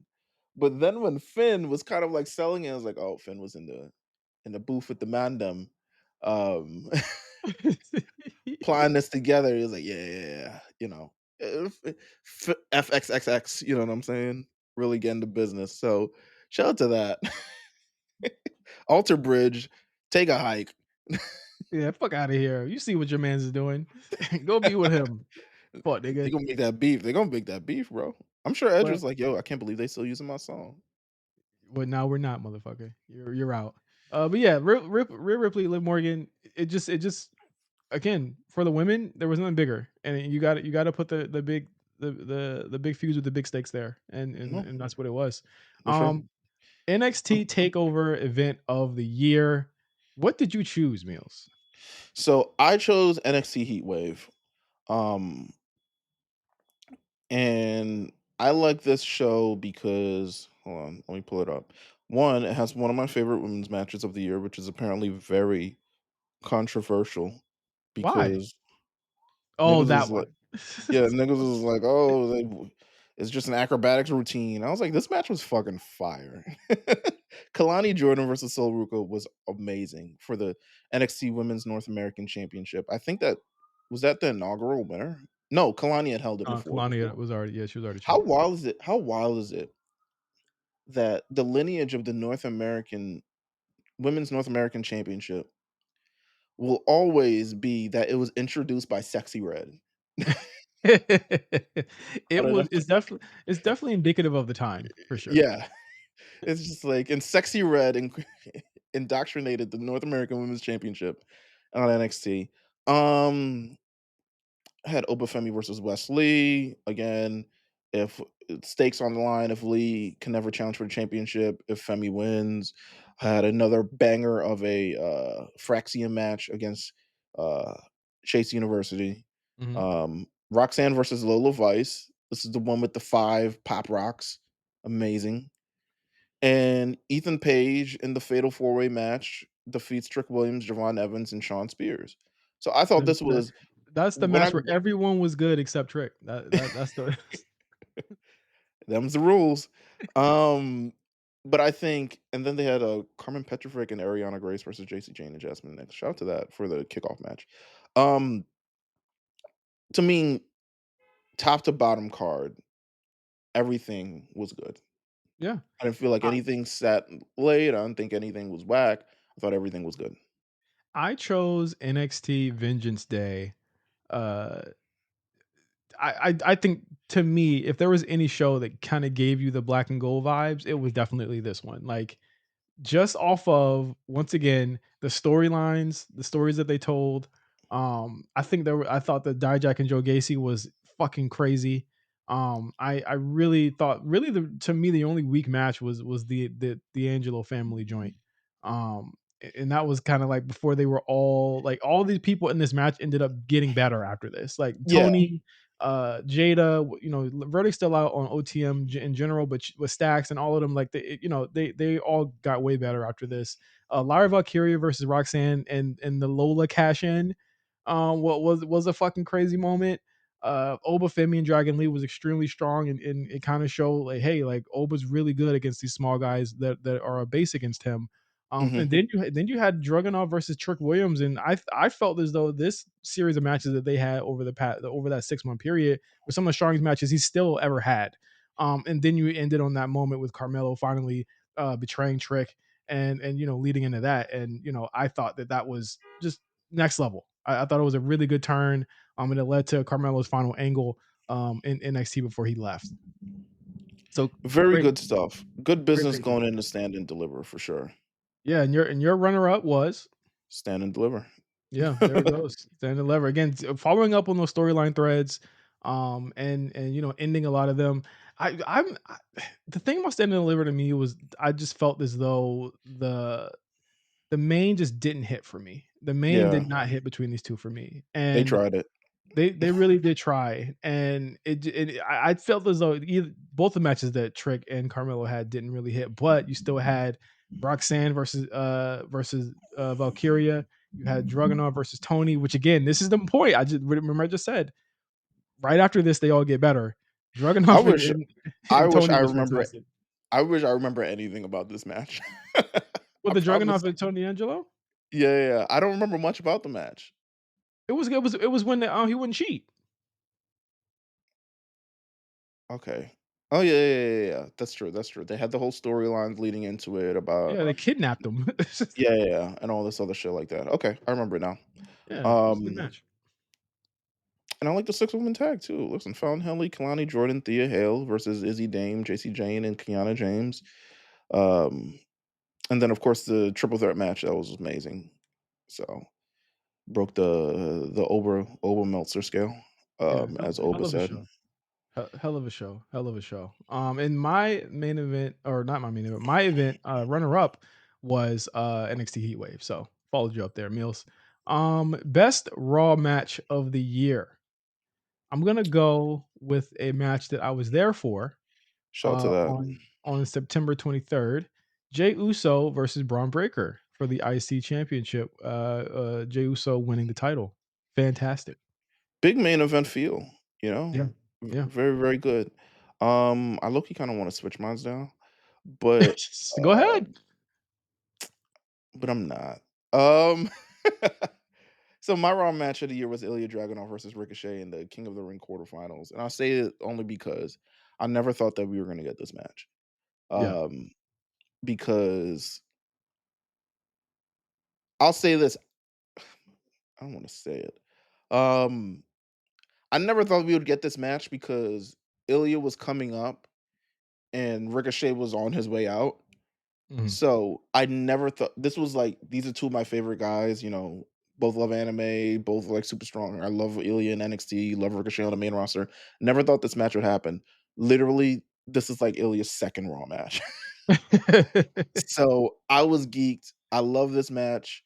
Um, I wish they could have done more, and which we honestly probably would have seen if Ricochet ended up staying in WWE. We probably would have saw more, because he probably would have turned heel with less paper towel being thrown at him. But you know, it is what it is.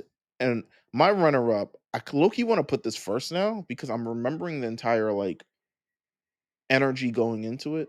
Was the April 15th episode of Raw where Sami Zayn versus Chad Gable for the Intercontinental Championship.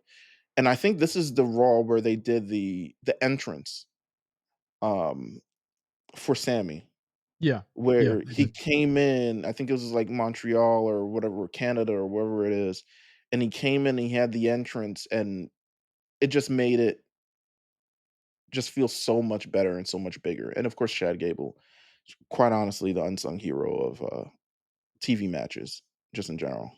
Yeah. I mean, if there was a if we had that fucking award, he definitely would have won it this year. Best TV match wrestler for sure. Yeah, Um, for sure. Best SmackDown match of the year. We both had Andrade Carmelo Hayes. Which one? I know you put it down and you're just like just one of them. I don't give a fuck. Well, I No. Well, yes, I didn't want to pick just one of them. I think mine was the third one. I picked the So fourth one. I had Andrade Carmelo Hayes from 927.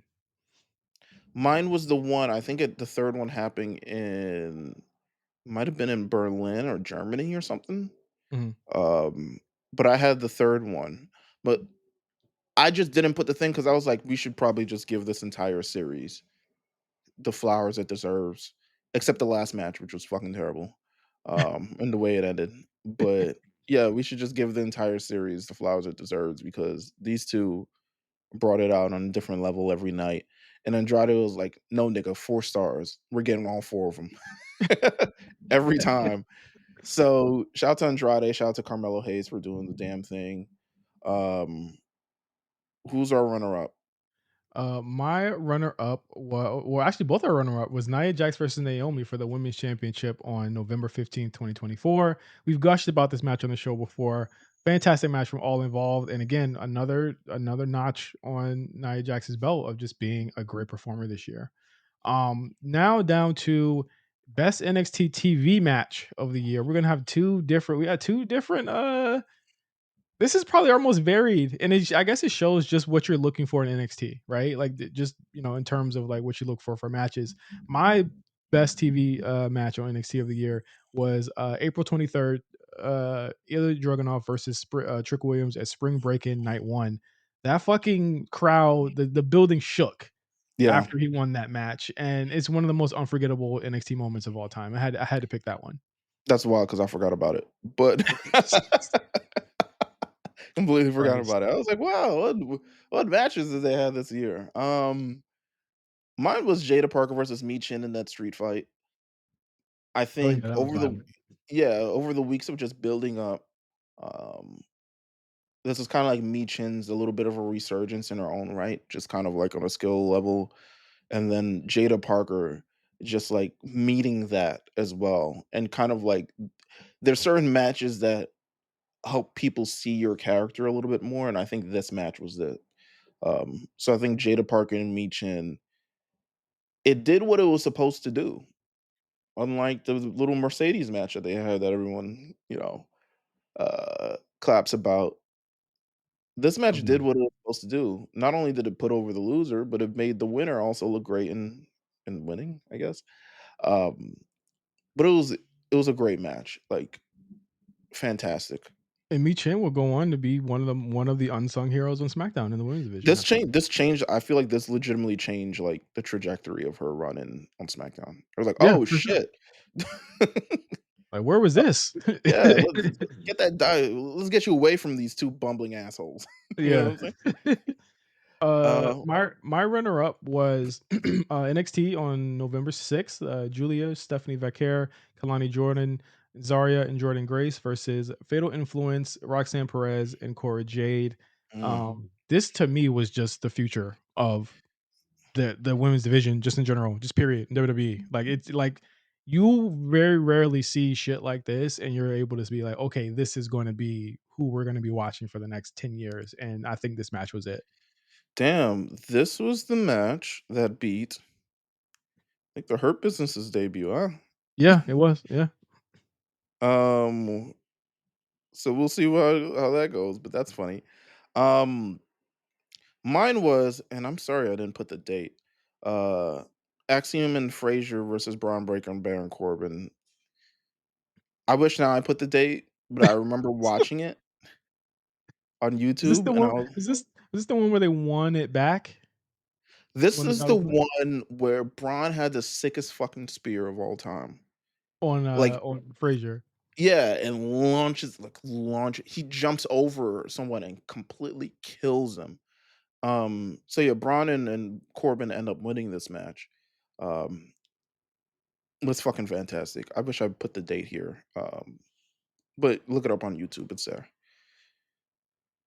All right. After that, hottest news story of the year. I'll go first here. um, John Cena announcing his retirement. I felt like that was to me biggest news, like biggest news to me. Like Yeah. nobody expected that announcement when he came on set. What was yours, Mill? Mine was AEW gets their new TV deal because we had been talking about it all year. And so much other things have been wrapped up in the conversation of their TV deal, including their attendance and the TV show ratings and the quality of their show. So, they eventually got their TV deal and now they're gonna be on Max and oh wow. Hooray! Yeah. What was your runner up? Oh, your runner up is the same as Yeah, mine. we did back. Yeah, we did Yeah, have we to. did. All So right, well. mine was AEW TV deal. Yours John Cena retirement. There it There you goes. go. There you go. Here we go. Hold on, Worst match. let's do no, no, no, let's do most memorable moment first, and then we'll get to the worst. Okay, yeah. Most memorable moment. Unanimous between us both. Cody Rhodes defeating Roman Reigns at WrestleMania XL. We talked about this for our match of the year. What we said last week remains here. Just one of the biggest moments just in WWE history in general of just kind of passing the torch to the new generation that we are currently in. And then me and you unanimously, the most memorable moment, the WrestleMania XL press conference. I think both nights were really good. Right. I thought they were great. Not to be confused with the press conference that happened after the show, but the little The stage one the jam. before, yeah, the one where Rock turns heel. The Yeah, one yeah, where we were literally we were like, if they don't get this right yeah, on Thursday, yeah, we are done. yeah. We are over. And then they got it right and they That said, was the only time I felt like, "Fuck, I wish we recorded a show right after this," but it didn't matter. yeah, yeah. It Um, was we were buzzing after that shit. We were floating literally after that yeah. press conference. It was like, okay, now it's time for WrestleMania season. Yes, now it makes sense. Yes, all of Yeah. this. Let's Um let's get into the worst. all of the worst and the fumbles and The the fumbles, the worst, the And the overrated. Britt Baker Most Overrated Award. Let me change this on our thing so like next year it can get copied over. Yes.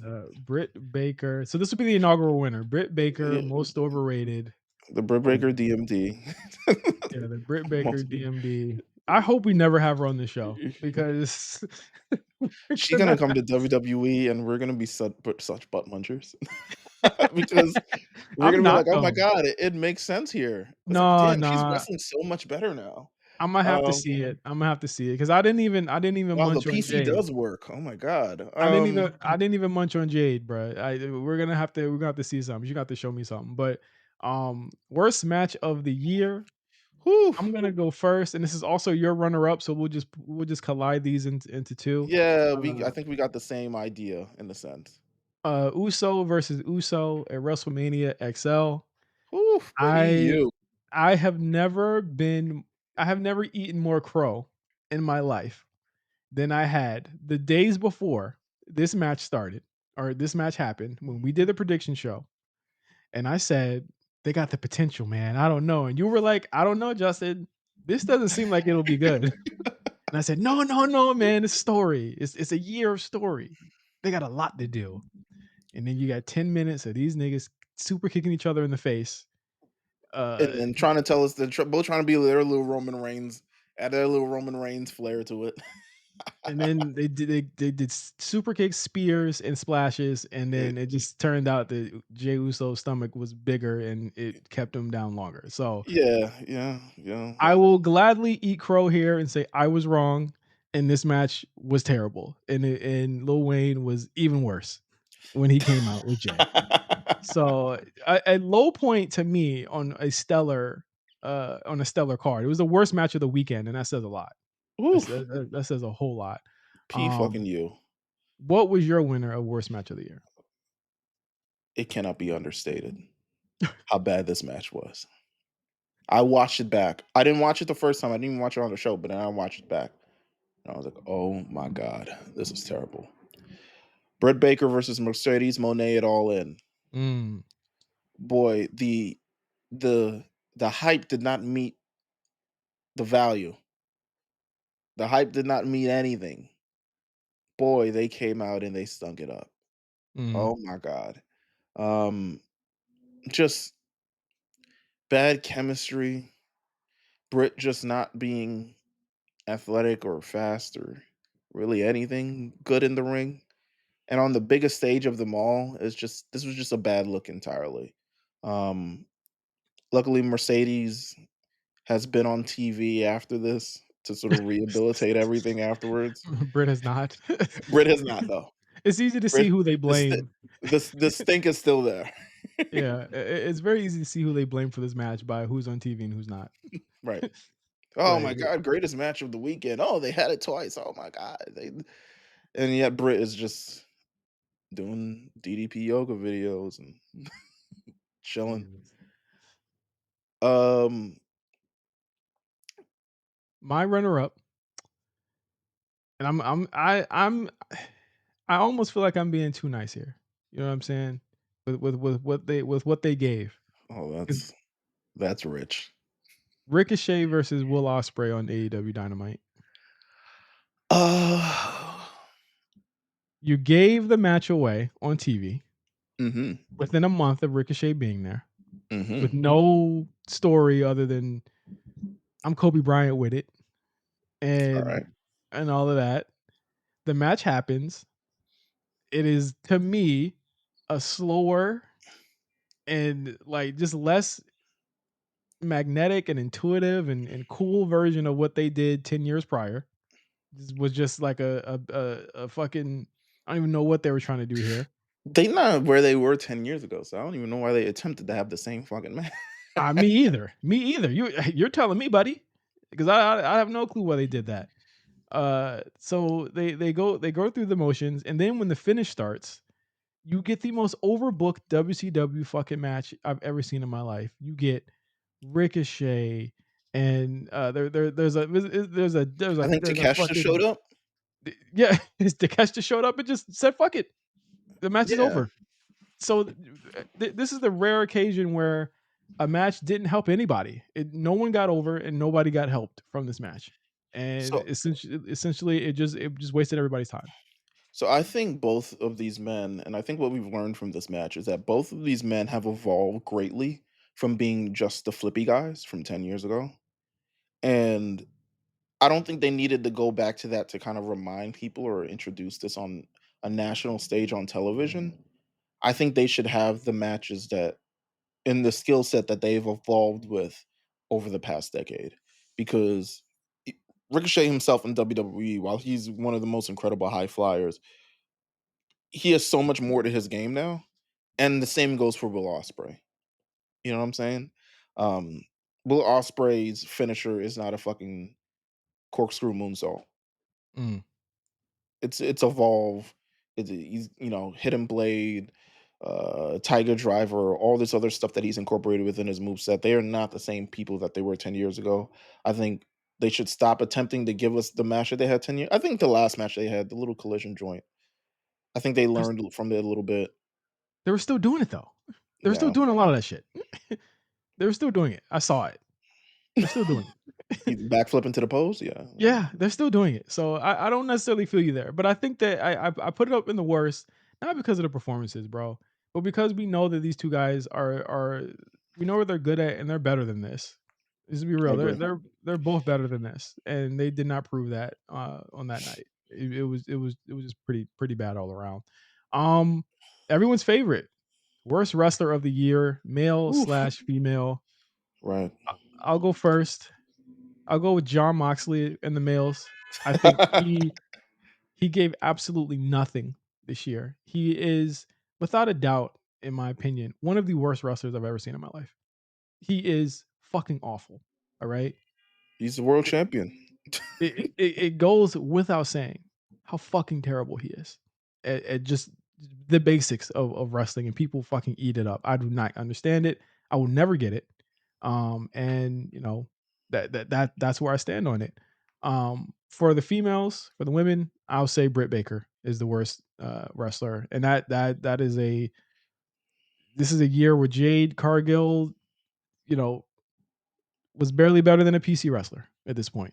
Britt Baker, worst wrestler of the year. She was below PC. She was below PC. She was like Well, reason. she was Paige first day in training. Paige was better than her. uh, my worst wrestler of the year goes to Tongaloa. This is a man who has provided laps, yet has not provided anything in the ring. I don't even think he's at a singles match. Um, And now he's injured.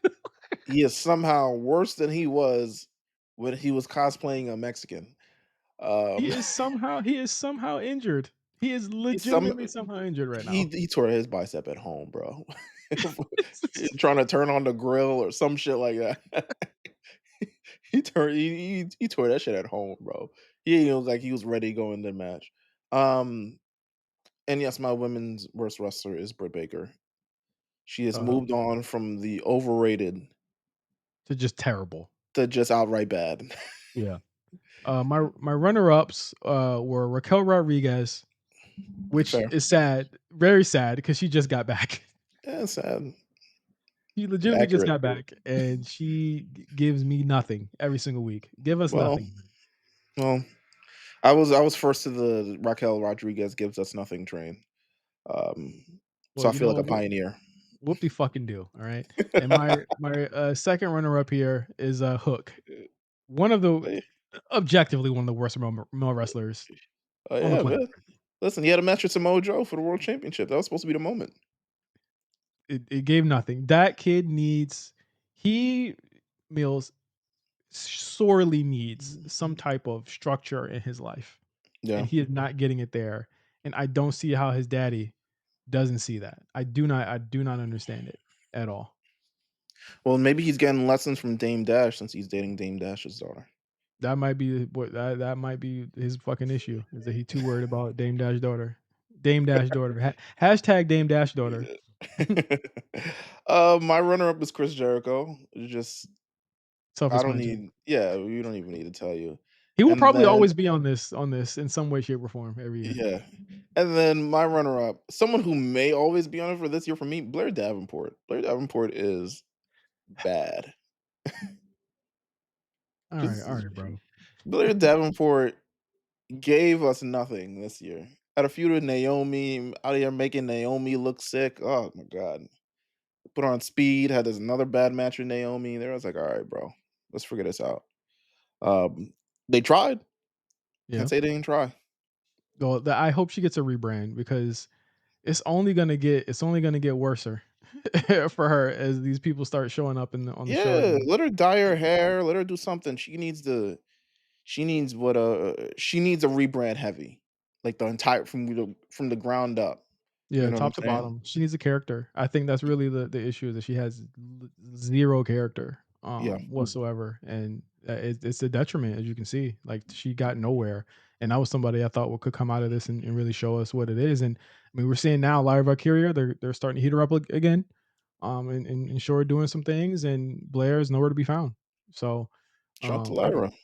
and this is on the same year where Alba and Isla were on TV for an extended amount of time, and Blair Yeah, had to get hot being next to them. yeah, yeah. So it says a lot, man. It really does. Um, wor- Worst feud of the year. Mine goes to Mercedes Monet versus Willow Nightingale. Because what Yeah, was that? Why was Mercedes entering this a face against the most beloved face in probably on the AEW roster? And they're now hinting that Willow Nightingale might turn heel on her to start off this feud. yeah, I remember that. That she might have attacked her. Who She might have attacked. I did don't they know try who to attack attacked her. her? No, I don't know. No, I think it was Julia Hart that attacked her. I think it was Julia Hart that attacked her. But then Julia Hart got injured, so she wasn't even on TV half of the year. I don't know, man. I listen. Uh, Your guess is as good as mine. To me, this feud did nothing for a soul. Like, and you took Willow Nightingale, made her a transitional champion. That's exactly what you did.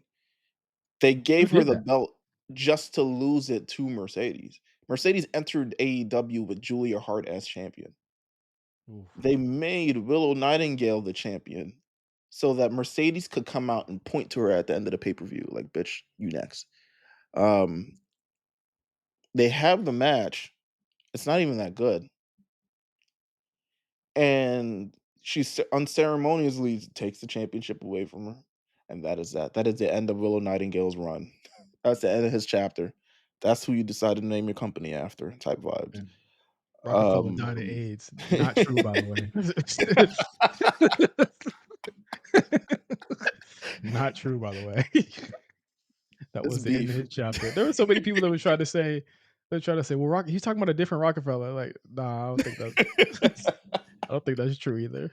I think he's talking about the Who's your Rockefeller. worst? Who's your worst feud? My worst feud of the year, MJF versus Will Ospreay. It goes into reasons that I brought up last week in terms of trying to explain why these two necessarily are feuding. But MJF just turning heel for no reason a month after he becomes a babyface. The restructuring of how MJF is supposed to be, him getting a win off Will Ospreay for no apparent reason other than to win a mid card title and then be an American facing character months before in a very hotly debated and contested election, and getting absolutely nothing for it, and actually killing ratings most weeks when you were in this feud. I just thought it did both men no favors, and it also made Daniel Garcia look crazy because they took him off TV for 6 weeks while they figured out how they were gonna get him to sign over the AEW over NXT. And then Daniel Garcia came back and then lost to MJF and MJ and disappeared off TV again. So I don't know. I don't know. It was weird, and I thought it was pointless. It was just a weird 3 months or summer for MJF just in general, with him barely being there. Then when he showed up, he was doing shit like this, and then it leads into my runner up for worst feud of the year: MJF versus Adam Cole. There's no reason why we had to go back to this at all. There was literally zero reason for us to go back to this. Then we didn't even mention this earlier. They have the match at World's End, right? MJF Yeah. wins. Yeah. He What's the wins, but fucking he point? loses. He win, but He it happens like this all the time with him. He wins, then he gets beat up, and then he rolls out the ring and leaves. Yeah, and the other person is just like, "Well, I'll get yo, him next time. Undisputed Kingdom, Loki got booed." Yeah, for beating him up because it's six niggas beating up one dude. And the way they was talking, they was gonna kill him. Like the way that Undisputed Kingdom was talking, they were legitimately gonna kill MJF. And all they did was stomp him and punch him a lot. And then he just said, "Oh, that was it. All right, peace. I've been jumped by worse." Bruh, they're gonna realize that what they got with the Kingdom is not the era. The undisputed kingdom is not the undisputed era at all. But what they got with the I Undisputed Kingdom ain't ain't Undisputed Era. no, the, they got two extra niggas, probably who add up to the same age as Bobby Fish, Jesus. but but it's just this is just bad, just in general, just bad booking. But maybe they'll try to stop the Death Riders. If Maybe that's it's what's them. next if that's what's next, I don't really know what to say because these group of 5 niggas beating up a whole roster and ain't got knocked out once They gonna is throw crazy. a wet they gonna throw a damp rug on Adam Cole just to keep him down. It was like, "We got you now, nigga." It's a damp rug. Yeah, MJF versus Will Ospreay is my runner-up for all the reasons. Yeah, yeah, it's just fucking awful, awful. Well, oh shit, Britt Baker, we're here. Oh no, no, worst No, pay per view of the worst year. pay-per-view. Worst pay-per-view of the year. I got Wrestle What- Dream. I'm not even sure what happened anymore on this card because we did this like 2, 3 weeks ago. Wrestle Dream was Danielson's retirement shit Oh, yeah, yeah, yeah, that was pretty bad. where he was murdered and then he came 13 back. matches, which already was like, wow. Yeah. Jay White, Adam Page, yes, that was also wow. Mariah May versus Will Nightingale, Oh my probably god, bad. there was a 2 out of 3 false match on this card. There was a 2 out of 3 falls match on this card. I think the only match I liked on this card was the triple threat match. Everything else, I was like, "What the fuck is this?" Um, so yes, this was pretty bad, in my opinion. The Um, random Darby Allin Brody King match because he gave up his title shot that he was supposed to have on this and card. now you're just facing Brody King, Stone Island Brody King. Um, Ay, ay, ay. who's your winner? My winner was WWE King and Queen. Oh yeah, that Um, was pretty bad. yeah, I thought it was I don't wanna say bad, it was just like a lot of the pay-per-views WWE had post Mania were just It kinda was a like boring afternoon to me. yeah, it was just ineffectual. A lot of them were just there. Really, like to me, it needs you need to have more than just solid pay-per-views. And to me, like for this to just be like, you had 2 heels facing off against each other for the Queen of the Ring shit, which I thought was a huge mistake. Like if you were just gonna you could have swapped it over to Tiffany if you were gonna do it that way. Because I think Yeah. she could have lost and nothing would have been kind of lost there. Um, and then the Cody Gunther thing I thought was gonna be a lot more epic than it No, really no, no, was. no, no, no, no, no. You're talking about Crown Jewel. Oh, Crown This is Jewel, yeah, yeah, yeah, sorry, sorry, King and Queen of the King, Ring. I'm King bugging. and It was Queen of the Ring. this was Nia, Yeah, Nia Nia Lyra, yeah, Lyra yeah, and Gunther Randy and and Gunther Cody Randy. Logan. Yeah, Cody Rogan wasn't as great as I thought it was.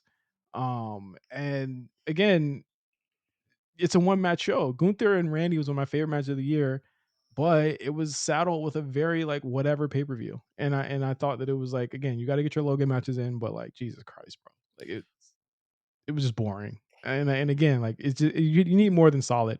My runner up was actually recent, probably Survivor Series, just in Yeah, terms of worse. Like it just you got to do more. Like it just can't be a one match show anymore. Like you have too much talent for it to be like this way. yeah, I agree. I agree. Um, it's DMD time. Yeah, Britt Baker, most overrated award.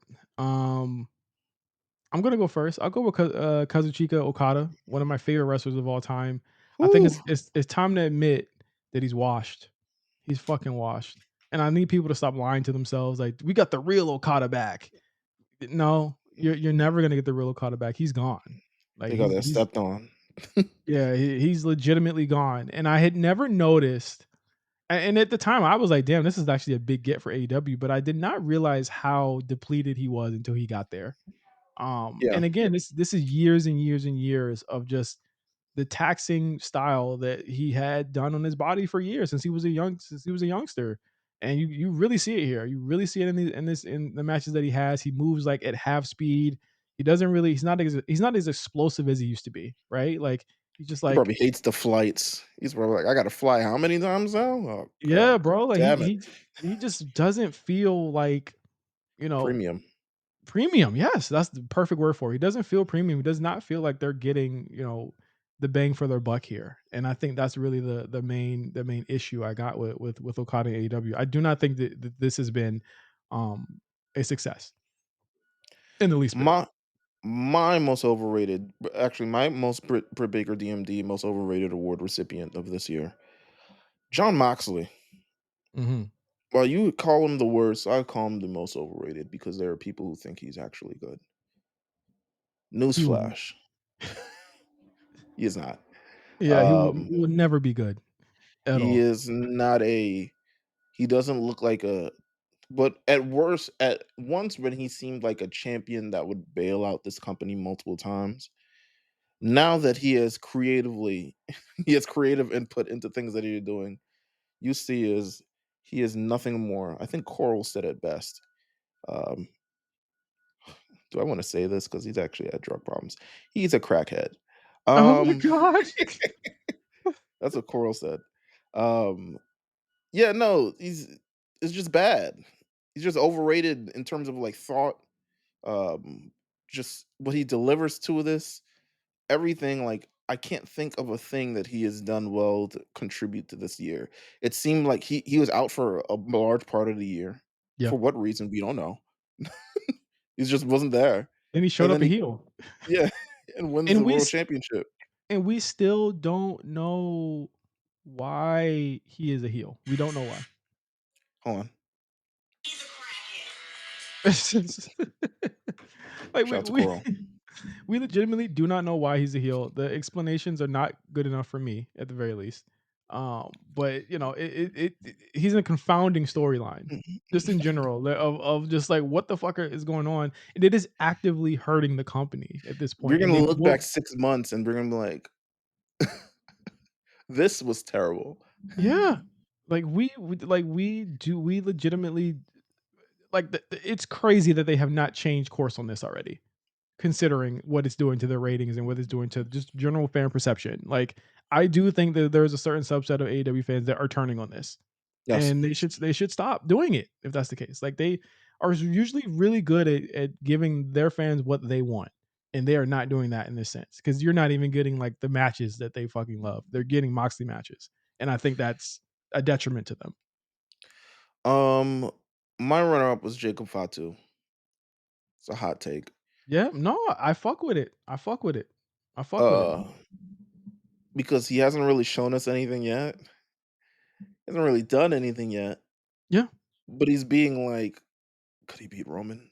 Could he? yeah. Could he stand up against like we need Jacob Fatu in the future main eventing in WrestleMania? I'm like, I don't know if he's the guy to be doing that. To be honest, right now or ever.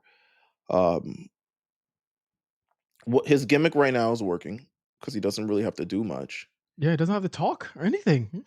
But the reality is he doesn't do much, and he hasn't done much.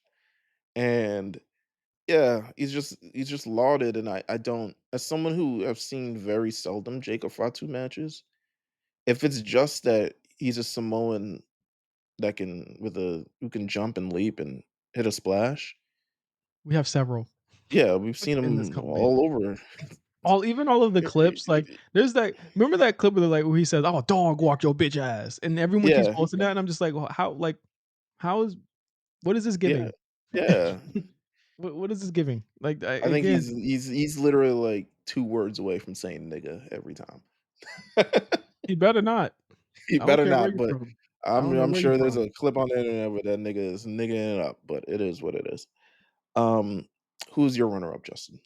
My runner up for Of this the Britt Baker DMD Most Overrated Award recipient. my runner up is Mercedes Moné. Mm. Her name She gets put on the certificate, but just in a smaller font Yes, in than a it smaller should font. be. I think that for someone who largely had okay to good matches this year, she's been like, literally, I've seen someone say, "Who is better in America than her?" I'm like, a lot of people are better at Bruh. America than her. Pro The wrestling is North I not don't like the North American who's the better North American wrestler than Mercedes yeah, Moné? I don't yeah. like that. I'm like, a lot. I'm like, if you're even just bringing in all wrestlers, I'm like, we could go band for band And of it's how not that many she's a people. bad wrestler, like, I think she's what it needs, but she's just like she hasn't done anything of it, But and but it also hasn't been impressive. but also here's my thing too, is it goes with what I said earlier in the show. It's like it's conjecture and it's conversation for conversation's sake. It's like I just need to see the number go burr a little bit on my retweets and my replies. That's literally all it is because like there's no way you could legitimately say that. She's inactive for half of the year. She pops in and pops out of the shows regularly. She has regular ass TV matches. She still can't. And again, there's a lot more to pro wrestling than just in between the ropes. It's like it's getting the fans. It's getting all that. Like she's just now started really getting not go away heat, like actual heel heat in Yeah, AEW because she started having good matches. Um, she still can't talk. Her character is still wooden and dry. it's In the actually ring, it's Sasha Banks, but not as high a budget. it's Sasha Banks with different wigs. There you go. Yeah, Like there you that's go. literally what it is. I don't think she's better than what she was in what 20 during the pandemic. I don't think she's better than what she was at. 2021? Nah. Nah, she's not better than then. Like again, she's not having the best matches of anyone ever in the I also world. think when you're in control of all this other stuff like that, it can also hinder you in a sense. Because Her yeah, narrative to me is confounding at times and ridiculous at worst. I think there are far better women's wrestlers than she was this year. Roxanne Perez being one of them. And I think that maybe going into 2025, if she has a more she's not injured and she has a better schedule and she does more, maybe she won't be in here. But this year, she's definitely one of the most overrated wrestlers in the world. if I knew low-key, then this is a little side, maybe this is the 3rd person. Low-key, if I knew how many people were gonna put Toni Storm as the best women's wrestler of the year, I Yes, probably would have put her as overrated I because what? Name a match. I did not rate her at all. I did not rate her at all. And Tony's another one. Oh fuck it. You know what? I'm gonna do this right now on our sheet.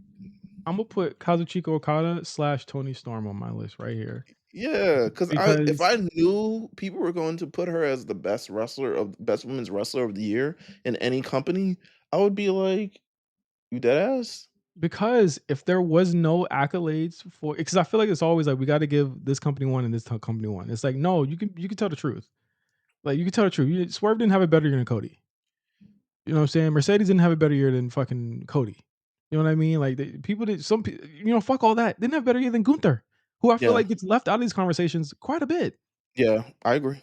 Damian I Priest agree. too. Damian Priest, I think in some aspects we might have left him out of some of these conversations Yeah. in terms of just having a great year. Nobody had better year than years than these guys and these women. Bianca Belair still great year. Nobody was talking about that though. Even before Becky left, she was having a good year. Mhm. If Becky had stayed, by all intents and purposes, and I think we said But this, she probably by Becky Abstay, what she would have won because yeah, she she was would have won. I halfway thought about it. She would have Still, won. Like she was fucking fantastic for half of the year. yeah. Then she left. She she, yeah, I don't see it with the Tony Storm thing because she hasn't had a breakout match yet.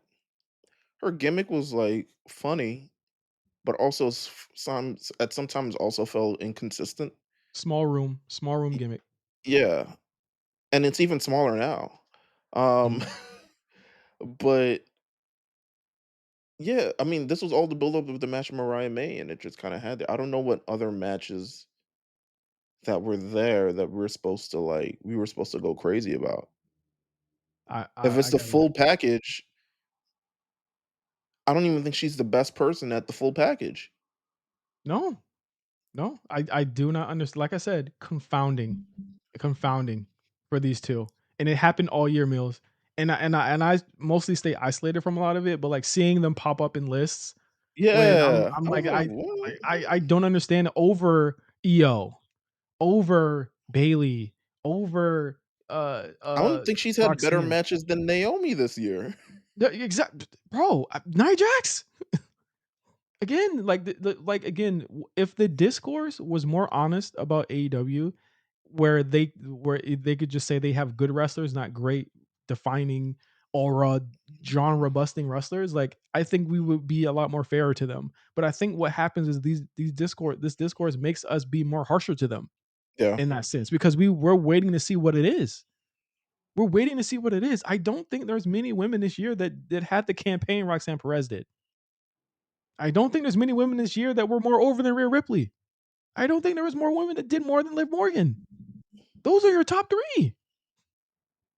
Those are your top 3. They made people better in Yeah. some senses. They made people better. Bianca Belair, EO was even in a sense, yeah. EO was fantastic. She was champion for almost half the year, nearly.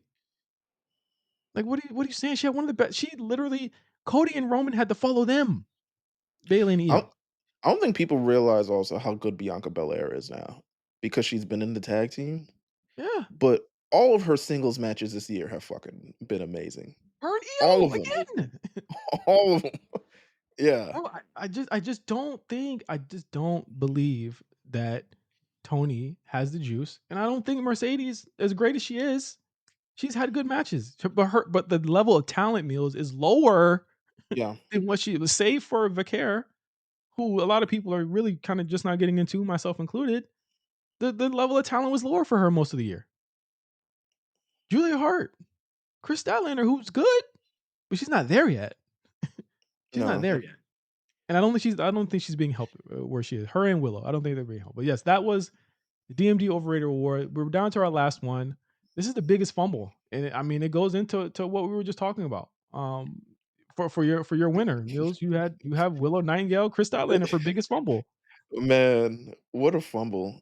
I think it's a biggest fumble because AEW's women division still lacks the proper stars and the opportunity. You heard Tony on a press conference yesterday. Someone asked, like, "Is it possible to have a women's Continental Classic?" And he's like, let's just I don't know. let's maybe if everyone else is able-bodied and not injured right now." It was like, nigga, what? Y'all need 10 people for a Continental Classic. Y'all don't even need to do 12 people like the men. You can just and do 10 because you have and less eight men. and 5 of them are in ROH. Okay, Yeah. okay as fuck. Billy Stark's like, my arm work. But Willow Nightingale and Chris Statlander to me, especially during the feud, I don't think it helped make anybody. Um, I think these are 2 women who it cannot be ignored how well received and how great stock value they have with their audience. And it's constantly ignored on a week by week basis for them either doing backstage interviews with Renee where they don't sound any good and they don't have anything really to bite into in terms of like actual programming, or they're getting beaten by Mercedes and making her look great and saying, "Oh my God, Mercedes has had the best year ever. She had these matches with Willow and Chris Statlander." And these ladies, honestly, who need it more than Mercedes, Mhm, haven't had anything notable come out of it. If it mhm, wasn't for Willow Nightingale picking up extra shifts at whatever companies that she worked at, CMLL and Stardom and all these other places, I don't think she would be in the conversation of one of the best women wrestlers of the year. Chris yep. certainly isn't because she doesn't really have anything else outside of this going on. But these 2 are major fumbles in terms of like these 2 can be big stars of your division. And for the maybe second, for Chris, maybe third year in a row, they're just aimless. And And she's sh and it shows. she's going into 2025 with a possibility that her and Chris are just gonna be a tag team again. Yeah. So, have fun. I want you to get to your runner up because my 2 are pretty much one and the same, and I just had to Okay. split them up. My runner up is Bailey. I think the fumble to me was completely disassociating the character that she was from the character who she ended up being. Yeah. I think who she was in Damage Control could have lent more into her character in becoming a face. Whereas when she became a face, she just became incredibly normal. She became Pam, which Auntie is Pam. yeah, Auntie Pam, which is great in a sense, but also like not interesting at all. So it looks like they're gonna. If I had to guess, they're turning her heel again because I think she's the one who attacked Jade. Um, and it's sad that you may have to do that because of kind of like how this face run has went, but it's just clearly not working anymore. Um, so we'll see how that goes. But my runner up is Bailey, a Royal Listen, Rumble man. winner, women's main event, Royal. champion. She still has great matches. She's still incorporated within the show, but it's a shame she's not a bigger figure, especially with the two specters that are looming or on their way back. It's like Vegeta and it's like Yeah. Vegeta and Goku are returning at the same Yeah, time. like, look how long that pod took to get to Earth, bro. Like, Yeah, that's what's but happening right now. they coming, and Yeah, they're suddenly coming. Piccolo is not going to be the most important person in this show anymore. Yeah, pretty much. And this is kinda like my last rant for the year, and I'm glad it's ending on these 2 because I think it's indicative of the main issues that, we've been talking about with this company, but the Talk biggest about it all fumble week. to me, and it doesn't matter who the winner, who the runner-up is, but I gotta say it's Stephanie Vicaire and Julia, and that is in the framework of AEW. They had the opportunity to make these things happen with these 2 women and roll out the red carpet and put the bag out there for these 2. You had Stephanie Vicaire show up on your TV, on one of your pay-per-views, and within a month, she was already NXT bound and being put on Front Street by WWE and is in a pretty good position in NXT right now. Julia being positioned as one of the next big female stars, and we know what happens with big female stars that come out of NXT. They end up being big deals, all of them, whenever they put them in that position. Especially like Joshi's, like Io, Asuka, all of them end up having very long, lucrative careers in WWE. So I'm pretty sure the same will happen for Julia. But how, as a company, do you do you make these fumbles? By focusing on the same people that you have focused on for the past 5 years, for focusing on your DMDs, for focusing on your for your Adam Coles and your Kenny Omegas, and not seeing that the future is right there. It might have to be cultivated a little bit, but it's right there. But you notice that you've also been doing that with Chris Statlander and Willow Nightingale. There has not been a focus in the future at all. Your future is not always clear. It's not always Daniel Garcia either, but it's always right there in front of you. They let Stephanie Vicaire walk, regardless of if it seemed like she wanted to go or not. It didn't look like they put up a fight. And now that there's a new rule where they can, well, if you do a pay per view for them, you cannot go to WWE the same way that she did it. The Stephanie Vicaire rule. She got her own rule, Mills, where you can't do That's that no more. crazy. That's nuts. Julia, from what we have seen and heard, was never even on their radar. They never even wanted her. You know why they picked over her? Mariah May. Mariah May. I want to see in 2 years how that shakes out for them, going with her over her.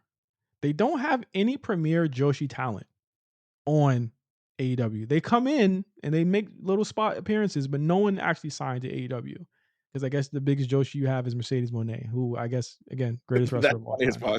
fuck. Yeah, greatest wrestler of all time. So when you look at fumbles, you think of this, you think of 2024 as a year where a lot of fumbles happen between both companies. And this is bigger than just the award that we're talking about right now. But I feel like AEW has definitely fumbled a lot. The momentum, their interests, their numbers, their attendance, their stars. They need to get some semblance of this shit together in 2025, or it is going to get worse. And they will not be able to claw their way out of this hole. I don't think they're going to be getting a million a week anymore. I don't even think Max is going to help them a hell of a lot, especially in terms of the discoverability of Max's app. It's terrible. Nigga, you know they're gonna put the funny numbers in for the first week. 100%. And that's cool. They should. They absolutely should. But we know the truth. Those TV numbers are going to slump. And I don't want to hear nothing about the demo no more, because now it's all on them to make sure that they can stand up and survive for another 5 years. But I don't know. You let these 2 women go, and they're about to be the biggest 2 stars on this company or in this brand in 2025. It's indicative of a problem. It's a problem I do not think they're going to be able to fix. And with that, that is our year end list. Thank you all for listening for another year of wrestling and pro wrestling. This has been an interesting year. It's been a year of a lot of ended stories, but a lot of stories that are just beginning. And me and Mills are glad to talk to you guys about it every single week. As always, thank you guys for joining our Patreon. Our Patreon, of course, gets these shows for just $5. You get this show plus our show reviews and a lot more content. A lot more content coming your way next year on our Patreon. And you get to join our Discord. If you get a little bit more, you get to join our Discord and talk with a community of other people. And that's the one thing that we love about the A Show community is that we're a huge, huge, huge family. We're all talking, we're all like watching stuff together, and we're all watching these shows together. And it's one of my favorite parts of this thing. And as we go into 2025, it's one of the one things that I truly, truly, truly appreciate the most, and I'm blessed to have is our wonderful community. So for all of you guys in Discord, thank you guys for being there. For all of our listeners, thank you for listening another year on this show. Meelz, any final words before we close the book on 2024? Nah, I mean this has been a great year. Yeah, and I'm looking forward to 2025. So if you're listening on Patreon, shout Happy New Year, and if you're listening to this on free, Happy New Year. Yeah. So for Meelz, I'm Justin. I'm going to get off of this, make the show, and then chill because I don't do shit for New Year's. You know what I'm saying? Also, it's like a Wednesday. So like, what the fuck Yeah, do you do on yeah. I don't know. I don't know. fucking I think weird? it's Anyway, thank you guys. Be safe if you're going out. God bless you all. Stay blessed. And we hope to see you guys next week as we will be talking about the Netflix debut, AEW simulcast, whatever happens in New Japan with Kenny Omega and stuff like that. We actually have a stacked week. So make sure you're here bright and early with us next week on the A Show. So for 2024, I'm Justin. That was Meelz. We'll talk to you guys next week. Peace.